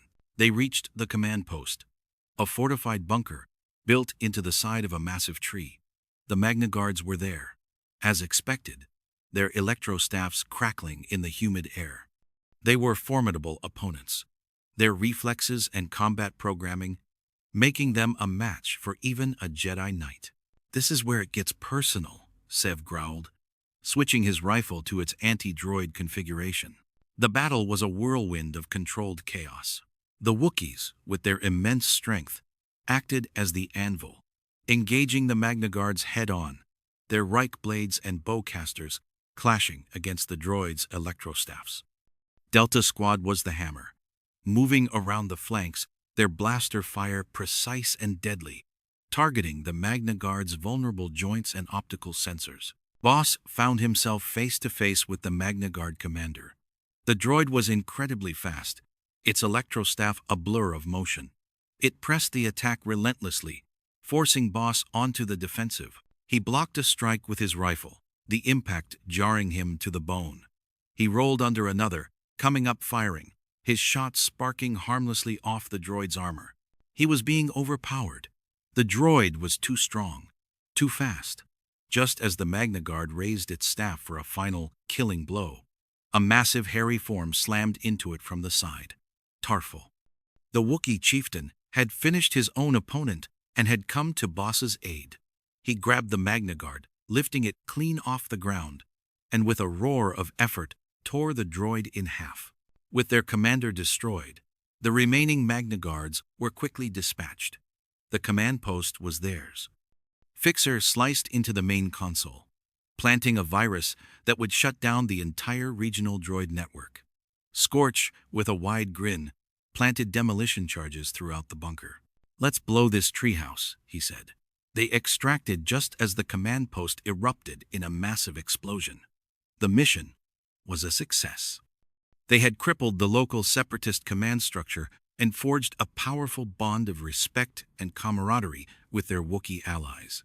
Standing on a high branch, watching the smoke rise from the destroyed bunker, Tarful let out a rumbling growl and clapped Boss on the shoulder again. This time, Boss understood it perfectly. It was not a thank you for saving him. It was an acknowledgement that they were brothers in arms, warriors united in a common cause. The war for Kashyyyk was far from over. Grievous was still out there, his army still a threat. But on that day, amidst the sea of claws and the roar of battle, Delta Squad had found more than just a victory. They had found a kinship with the giants of the forest, a bond that would be crucial in the dark days ahead. Chapter 19. The Seeds of Treason. The victory at the forward command post had bought the Republic and their Wookiee allies some breathing room. But it was a temporary reprieve. General Grievous was not a commander to be underestimated. He adapted. He learned. And he was patient. He began a new strategy, a war of attrition, using his limitless supply of droids to wear down the Wookiee defenses, to bleed them slowly. The fighting on Kashyyyk became a grim, daily routine of skirmishes, ambushes, and desperate defensive actions. Delta Squad was constantly on the move, reinforcing weak points in the line, leading counterattacks, and running reconnaissance missions into the droid-controlled territories. The jungle, once a symbol of life and natural beauty, had become a green, muddy hell. It was during one of these reconnaissance missions that they stumbled upon something that would change the course of the battle and their understanding of the war itself. They were deep in a sector of the jungle that was supposed to be under separatist control, scouting a potential location for a new droid factory. They found the factory, but they also found something else. A secret meeting. Hidden in a concealed clearing, they saw a group of Trandoshan mercenaries, the same slavers who were allied with the separatists. But they were not meeting with droids. They were meeting with a human in the uniform of a Republic naval officer. What in the blazes is a Republic officer doing, consorting with the enemy? Scorch whispered over the comm, his voice a mixture of confusion and disgust. Quiet, Boss ordered. He focused his helmet's optical zoom on the officer.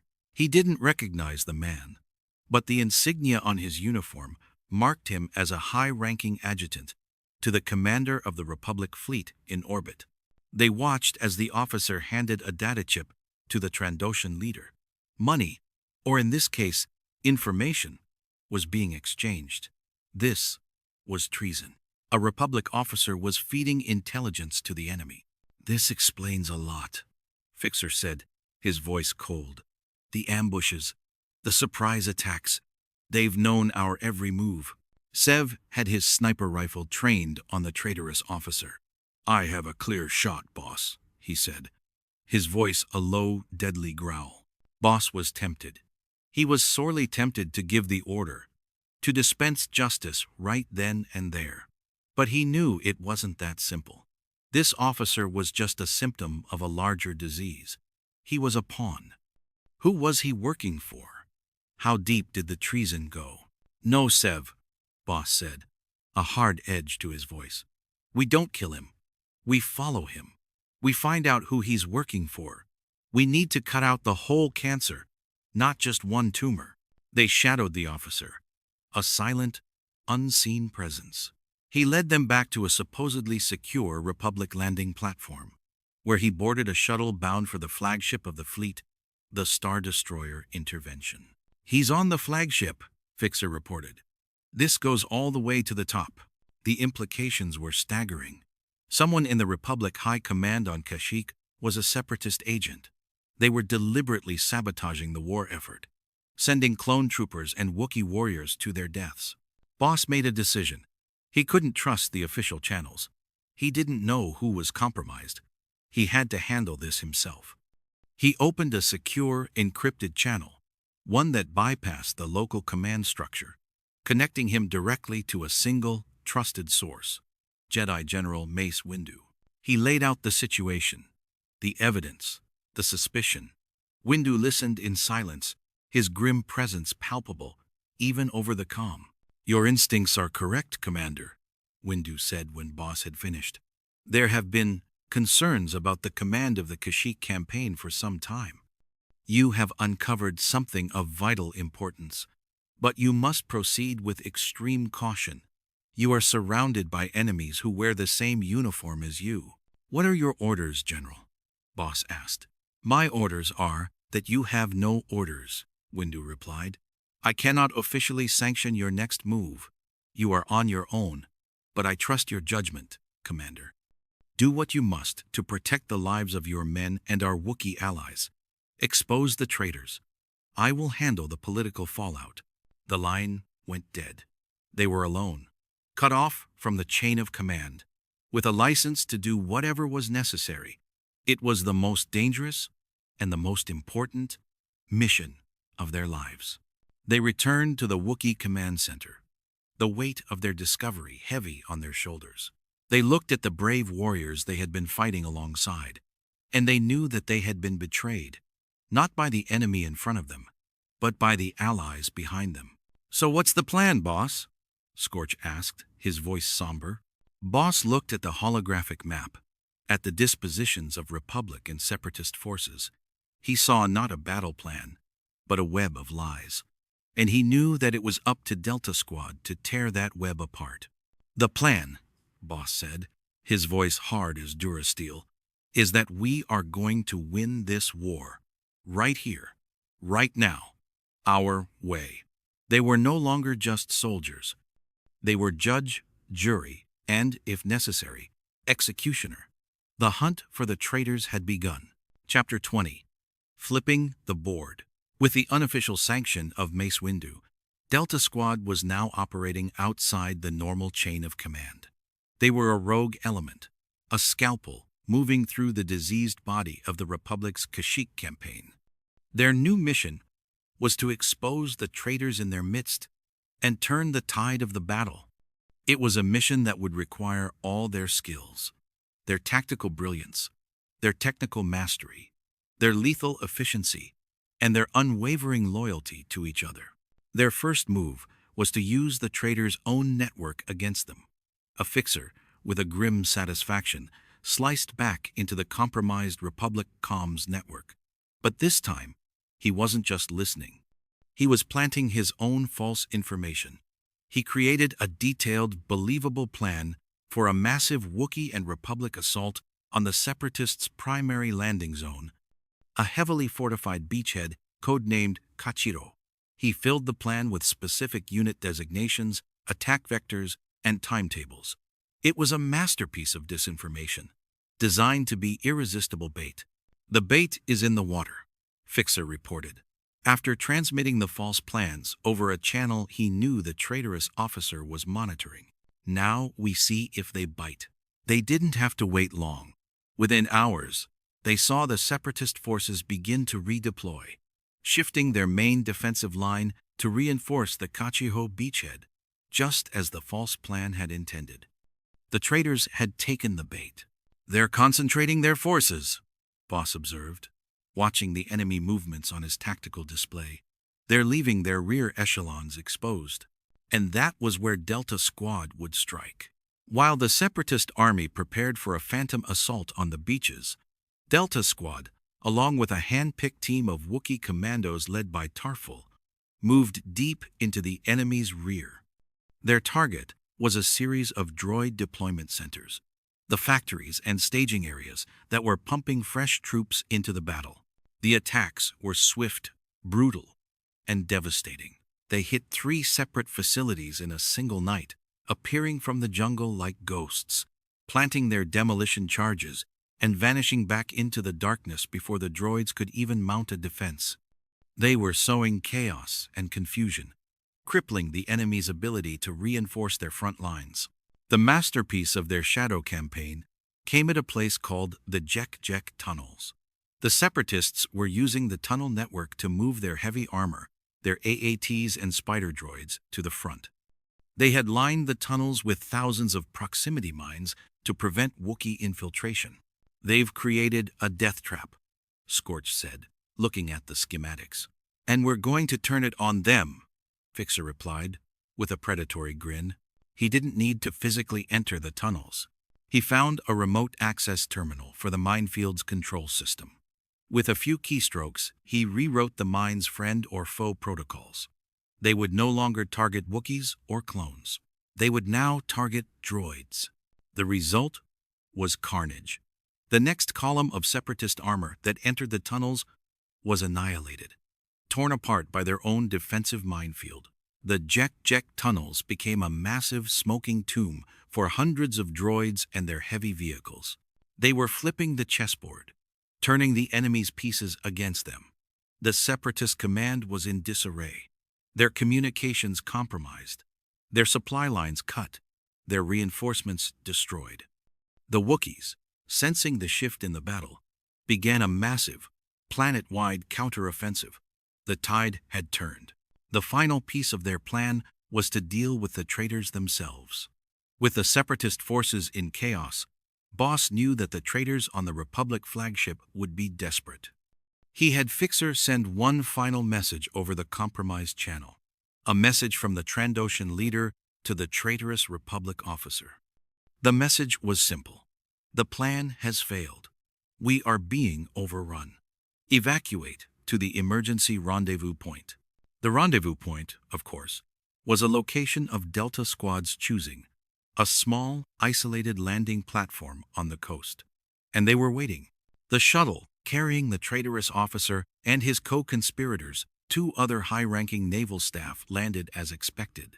They disembarked, looking around nervously for their Trandoshan allies. Instead, they found Delta Squad, their 4 members stepping out of the shadows, their rifles leveled. "Going somewhere, gentlemen?" Boss asked, his voice dripping with cold contempt. The traitors' faces went pale. They were caught. One of them, in a desperate, foolish move, drew a blaster pistol. Seb's rifle cracked once, and the man dropped, a smoking hole in his chest. The other 2 surrendered immediately. They had done it. They had exposed the traitors, crippled the separatist army, and saved the Kashyyyk campaign. They had operated in the shadows, outside the rules, and they had won a victory that would be credited to others. A victory whose true story would never be told. As they marched their prisoners back to a secure location to await the arrival of Mace Windu's personal guard, Boss looked out at the jungle, at the smoke rising from a dozen different battles that were now being won by his brothers and their Wookiee allies. They had been pushed to the edge, betrayed by their own side, but they had not broken. They had adapted. They had endured. And they had prevailed. The war for Kashyyyk was not over, but its darkest chapter had just come to a close. Written in fire and shadows by the 4 commandos of Delta Squad. Chapter 21. The Bridge at Kachirho. The exposure of the traitors and the crippling of the separatist command structure had thrown the droid armies on Kashyyyk into chaos. The planet-wide Wookiee counteroffensive, supported by newly invigorated clone forces, was pushing the separatists back on all fronts. The final, decisive battle was to be fought at the Kachirho beachhead, the same place Delta Squad had used as bait in their disinformation campaign. Now, it was the separatists' last major stronghold on the planet. The main obstacle was a massive bridge that spanned a deep, seemingly bottomless chasm, connecting the main continent to the coastal city of Kachirho. The bridge was the only way for the Republic's heavy armor and walker units to cross and assault the city. And the separatists had fortified it heavily, turning it into a kill zone of overlapping fields of fire, from turbolaser towers, droidicas, and entrenched heavy infantry. Delta Squad was tasked with the impossible. They had to get onto that bridge, neutralize the primary defensive towers, and plant a charge on the main separatist command bunker on the far side, paving the way for the main assault. They stood with Jedi Master Yoda and a group of clone and Wookiee commanders, looking at a holographic projection of the bridge. "A formidable obstacle, this is," Yoda said, his voice a low, gravelly hum. "A direct assault. Costly it would be." "We'll go in small and fast," Boss explained, pointing to a spot on the hologram. "We'll use the bridge's substructure to approach unseen. Sev will provide overwatch from this ridge. Fixer, Scorch, and I will take out the 2 main turbolaser towers here and here. Once they're down, the main assault can begin." It was a classic commando operation, relying on stealth, speed, and precision. But the Kachirho Bridge was the most heavily defended position they had ever faced. The margin for error was 0. They moved out under the cover of a rolling artillery barrage, the sky screaming with the sound of ordnance. They reached the base of the bridge and began their perilous climb up its massive support struts, the battle raging far above them. They were like spiders on a giant's web, moving silently and efficiently through the tangled mess of girders and power conduits. They reached the underside of the bridge deck and began to move toward their targets.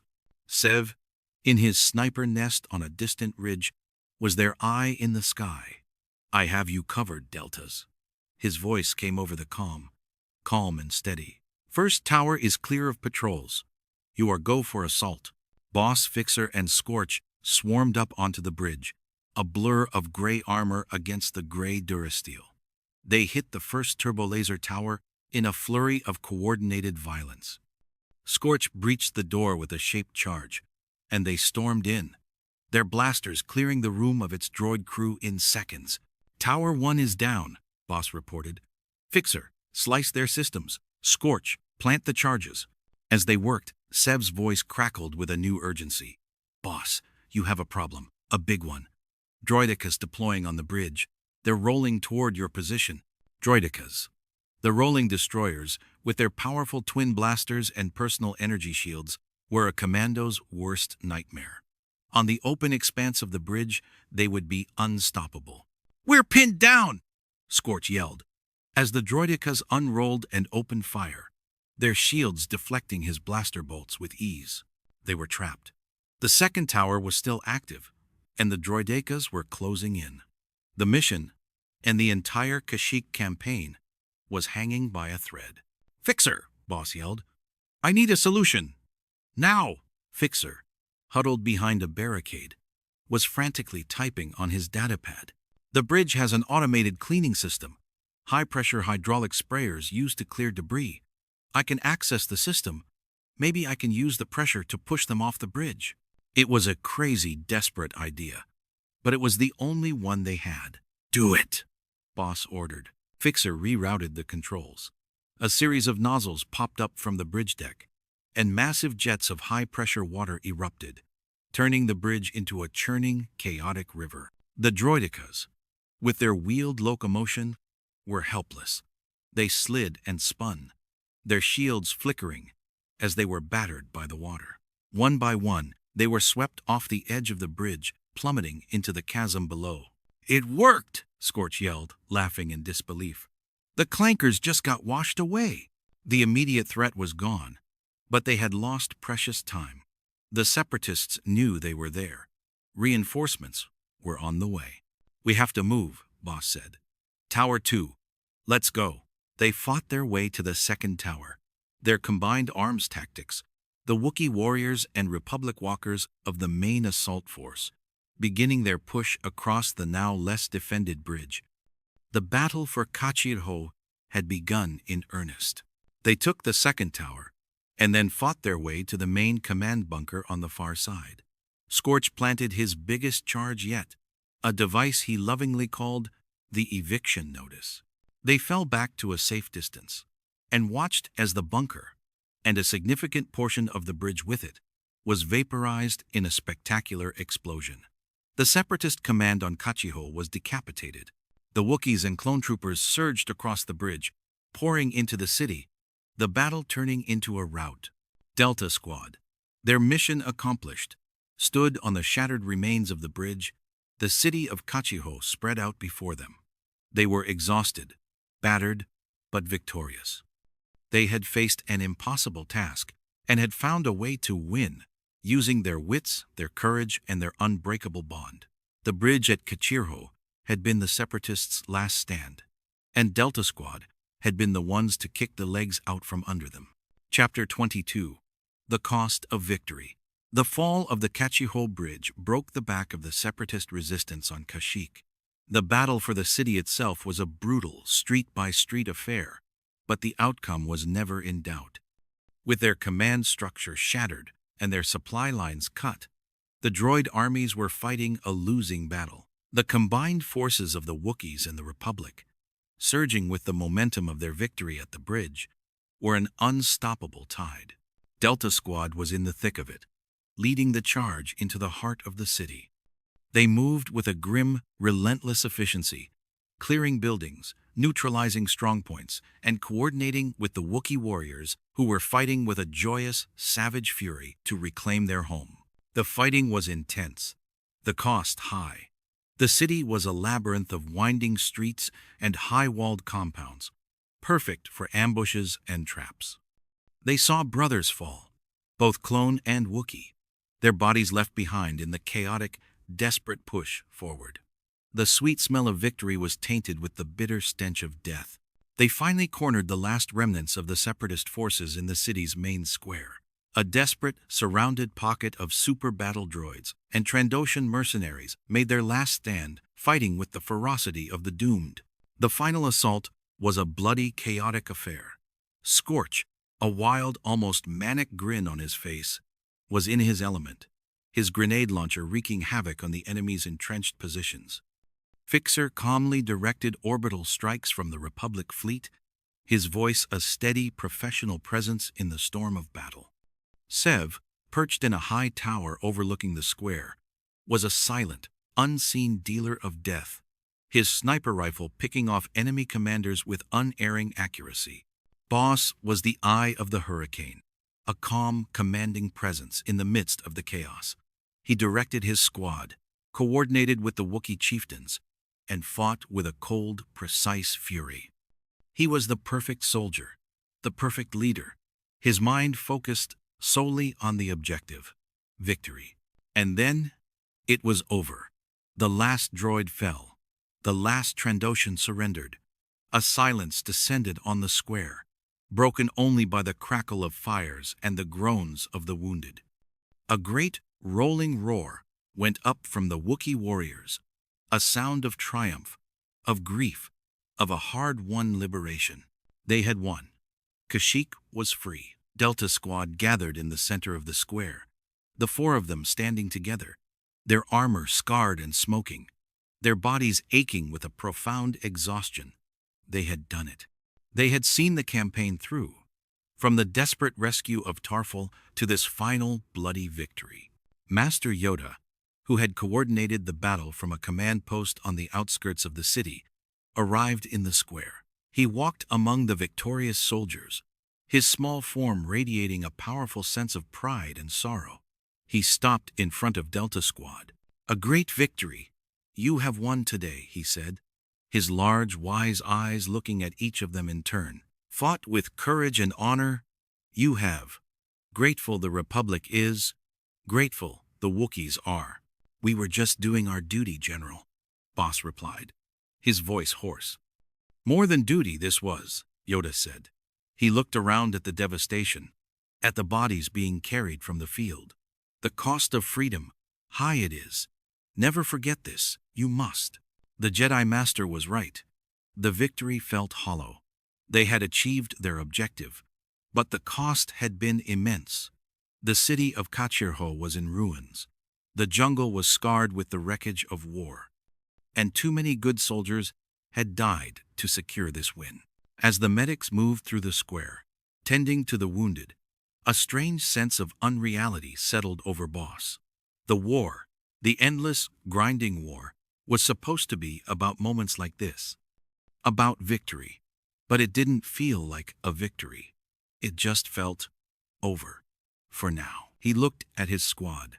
Fixer was already trying to establish a secure comlink back to Coruscant, his mind on the next task. Scorch was joking with a group of Wookiee warriors, the adrenaline of battle still coursing through him, masking the exhaustion beneath. Sev was standing alone, looking out at the setting sun, his posture unreadable. They had survived. The four of them. They had been through the fire together, and they had emerged, scarred but unbroken. That, Boss realized, was the only victory that truly mattered. But as the cheers of the Wookiees echoed through the ruined city, a new set of orders came through on their comms. Urgent orders. From the highest level of the Republic Command, Chancellor Palpatine himself. The orders were simple, stark, and terrifying. Execute Order 66. The words hung in the air, cold and sharp as a shard of ice. Order 66. A contingency order they had been drilled on, but had never truly understood.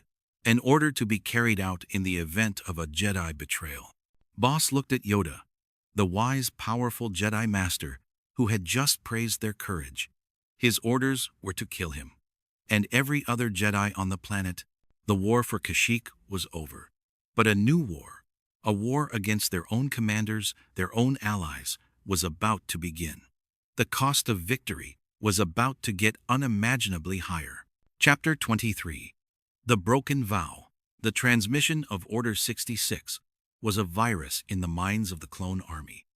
It was a command buried deep in their genetic code, a switch that, once flipped, overrode everything: loyalty, friendship, honor. For the vast majority of clone troopers, there was no choice. They raised their blasters against their Jedi generals without hesitation, their minds slaves to their programming. But for some, for the clones who had been trained to think independently, for the commandos who had been forged in the crucible of autonomy, there was a flicker of resistance, a moment of horrified confusion.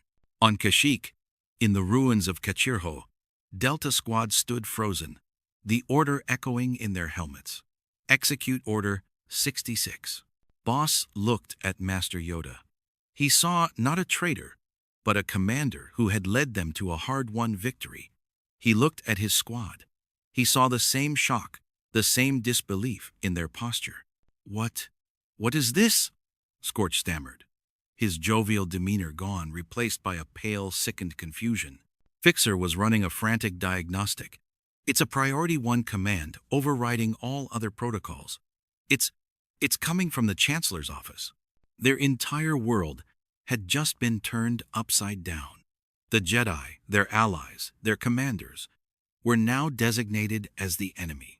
Around them, the regular clone troopers were already turning. Blaster fire erupted across the square as the troopers opened fire on the unsuspecting Jedi who had been fighting alongside them moments before. The Wookiees, confused and enraged by this sudden, inexplicable betrayal, began to fight back, attacking the clones who had been their allies. The victory celebration had turned into a chaotic, three-way bloodbath. "We have our orders, boss," Seb said, his voice a low, chilling monotone. His rifle was already raised, his sights on Yoda.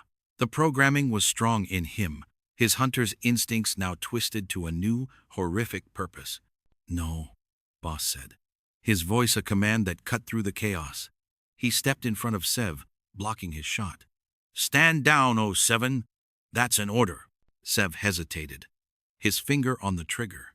He was caught between two conflicting commands: the deep, biological imperative of Order 66, and the years of ingrained loyalty to his squad leader, his brother. In that moment of hesitation, Yoda acted. The small Jedi Master was a blur of motion, his green lightsaber igniting.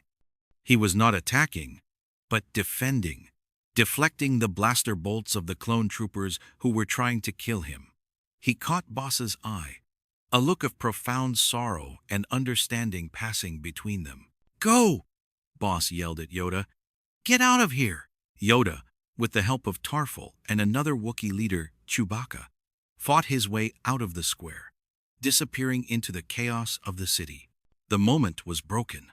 The choice had been made. Delta Squad had defied the order. They had committed treason against the new galactic government that was being born in fire and betrayal. "What have we done, boss?" Fixer asked, his voice shaking. "We did what was right," Boss said, his voice grim. But he knew that right was a concept that no longer had any meaning. Their comms crackled with a new set of orders, this time from their clone commander. "Delta Squad, what is your status? Why did you not engage the Jedi target? You are in violation of a direct order. Evacuate to the rendezvous point immediately for debriefing and retasking." They were caught. They had to get off the planet. But the battlefield was a chaotic mess of shifting allegiances. "We need to get to the extraction point," Boss ordered. "We stick together. We fight our way out." But the vow, the sacred creed of their squad, was about to be broken. As they fought their way through the burning city, they were cut off. A separatist holdout, a last pocket of resistance that had not yet been cleared, opened fire, pinning them down. They were trapped in a crossfire between the droids on one side and their own former clone brothers on the other. They were taking heavy fire. Scorch was hit, his armor sparking. Fixer was struggling to find a way out of the kill zone. Sev was providing cover fire from a high position, his sniper rifle barking, dropping targets on both sides with impartial, deadly accuracy. "I'm pinned down!" he yelled over the comm, a rare note of desperation in his voice. "There are too many of them." A heavy turbo-laser emplacement, manned by clone troopers, who had now identified them as Jedi sympathizers, swiveled to target Sev's position. "Sev, get out of there!" Boss screamed. "I can't. I'm drawing their fire. Get the others out. Go!" It was the impossible choice. The choice every squad leader dreads. The mission, their own survival, versus the life of one of their men. No one gets left behind. The vow they had made on Kamino, so long ago. Their gunship appeared overhead, descending toward a nearby rooftop. Their only way out. "We're not leaving him!" Scorch yelled, trying to get up, his wound slowing him down. "We don't have a choice," Fixer countered, pulling him toward the extraction point. "We'll all die if we stay here." Boss looked at Sev's position, saw the turbo laser charging up for a final, devastating shot. He looked at Scorch and Fixer, his two remaining brothers, wounded and exposed. He made the call that would haunt him for the rest of his life. "Go," he ordered, his voice breaking. "We're leaving." They scrambled aboard the gunship, the ramp closing behind them. The last thing Boss heard from Sev was a burst of static, a final, defiant roar of his rifle, and then silence. The gunship lifted off, and Boss watched as the turbo laser fired, obliterating the sniper's nest where Sev had been. He was gone. MIA. Missing in action. The vow was broken. The creed was shattered. For the first time, they had left one of their own behind. As the gunship climbed into the sky, leaving the fires of Kashyyyk and the dawn of a new, terrible empire behind them, there were only 3 commandos of Delta Squad. 3 bodies, and a single, shattered mind, consumed by grief and the terrible, unforgivable cost of survival. Chapter 24. The Emperor's Commandos. The aftermath of Order 66 was a period of cold, gray efficiency. The Republic was dead, its corpse swiftly and expertly rebranded as the First Galactic Empire. The Clone Army, its purpose fulfilled, was rebranded as the Imperial Stormtrooper Corps, and the elite Clone Commandos found themselves with a new, chilling remit. Delta Squad, or what was left of it, was taken to a secure facility on the moon of Centax II for debriefing and reconditioning. The fact that they had hesitated, that they had defied the order to kill Yoda, had been noted. They were liabilities. But they were also too valuable as assets to be simply decommissioned. They were separated, interrogated by cold, calculating Imperial intelligence officers. They were subjected to psychological reprogramming, their memories of the Jedi clouded, their sense of loyalty recalibrated. The official report stated that RC-1207, Sev, had been killed in action by separatist holdouts, his heroic sacrifice allowing the rest of his squad to escape. His defiance of Order 66 was conveniently erased from the record. When they were finally brought back together, they were different. The easy camaraderie was gone, replaced by a grim, professional distance. Scorch's humor was completely extinguished, leaving only a bitter cynicism. Fixer was even more withdrawn, immersing himself in the cold, clean logic of data and machines.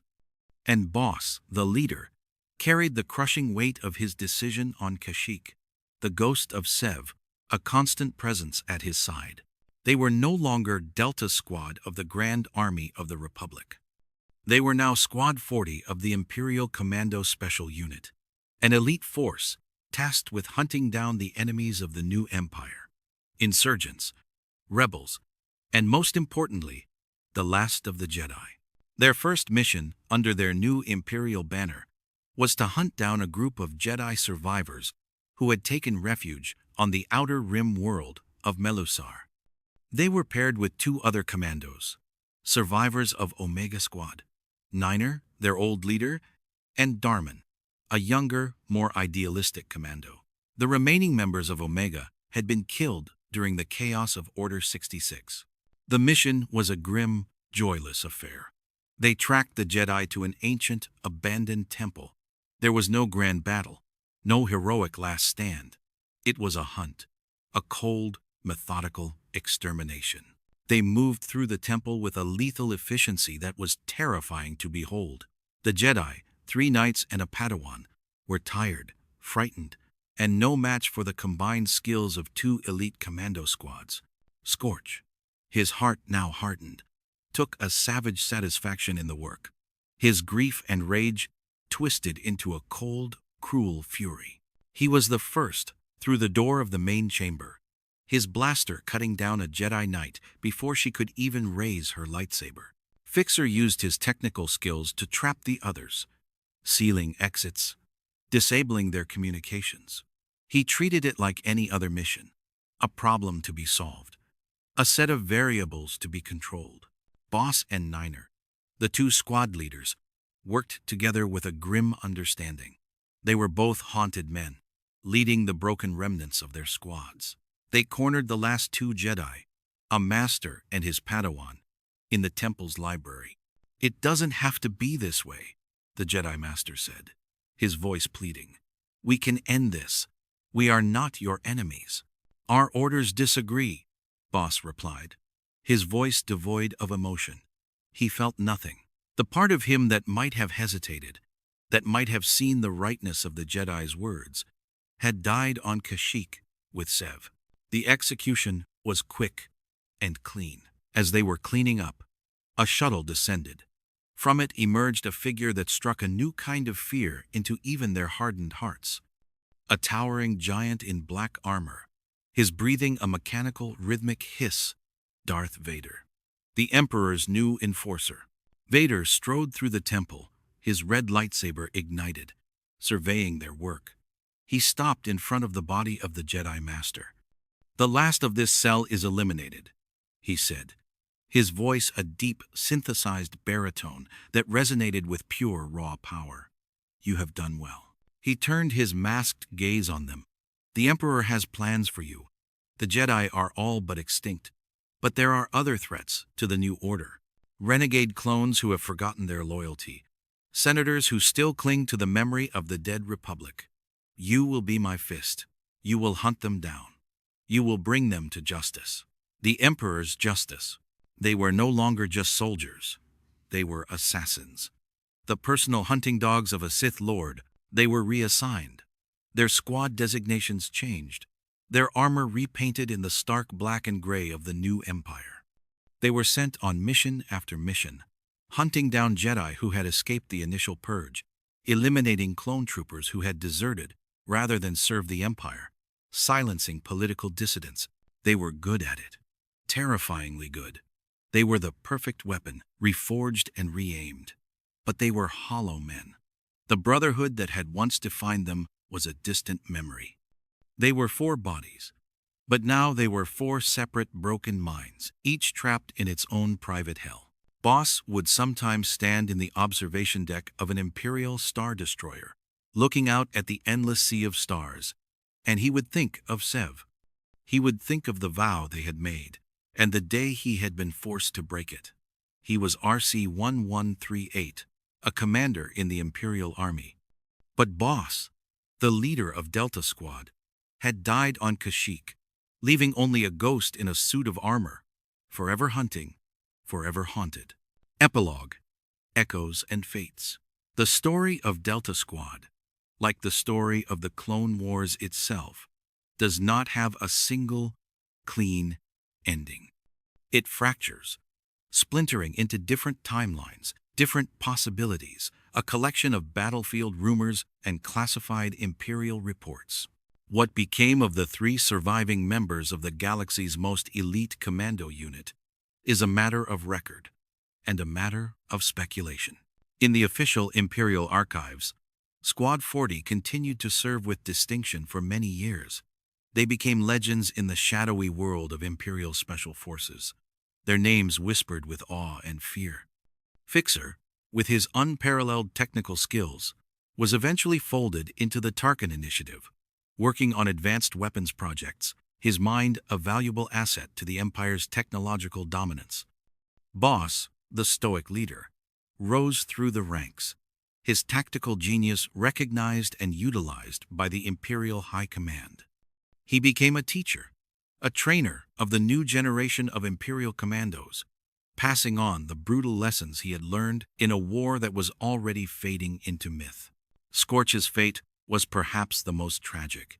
His rage and bitterness made him a terrifyingly effective soldier for the Empire, but it also consumed him. He became a blunt instrument of Imperial policy, a destroyer, his laughter replaced by a cold, cruel sneer. Some reports say he was killed during a mission to suppress an early uprising on a world that would later become a stronghold of the Rebel Alliance. Others say he simply vanished, his file sealed, a ghost in the Imperial machine. But there are other stories, whispers in the dark corners of the galaxy, the legends. In these tales, the bonds of brotherhood, though stretched and broken, were not entirely severed. Some say that Boss, haunted by his past, eventually deserted the Empire, unable to continue serving the regime that had taken everything from him. He became a wanderer, a Ronin figure, searching for a meaning that the war had stolen. And what of Sev? Officially, he was listed as killed in action on Kashyyyk, but no body was ever recovered. For years, rumors persisted among the clone veterans. Some said the Wookiees had found him, had nursed him back to health, and that he had lived out his days as a wild, untamed hunter in the giant forests of their world. Others, a more hopeful tale, whispered that Kal Skirata, the Mandalorian sergeant who saw the clones as his sons, had never given up the search, that he had spent his fortune and his life trying to find the lost member of Vow's boys, refusing to believe he was gone. In another timeline, another version of the galaxy's history, the fracturing is even more stark. The Empire rises, and the Commandos are scattered. Scorch, his mind seemingly wiped or reconditioned, reappears years later, not as a member of Delta Squad, but as a specialist in an elite Imperial unit, hunting down another group of rogue clones. He is a tool, a weapon, with no memory of the brothers he once fought and bled with. He is a testament to the Empire's ability to take the best and brightest of the Republic and twist them into instruments of its own will. What does brotherhood mean when empires rise and fall? For Delta Squad, it was everything. It was the creed that forged them, the vow that sustained them through the blood and fire of the Clone Wars. It was a bond that was tested, strained, and ultimately broken by the impossible choices of war and the inexorable tide of history. Whether they remained loyal servants of the Empire or scattered to the winds of a changing galaxy, the 4 members of Delta Squad left an indelible mark. They were the perfect soldiers, created for a war that consumed them. They were 4 bodies, and for a brief, glorious, and tragic time, they were one mind. Their story is a reminder that in any war, the deepest wounds are not the ones left on the battlefield, but the ones carried in the hearts of the soldiers who survive. The echoes of their deeds, their sacrifices, and their broken brotherhood would resonate through the galaxy for generations to come.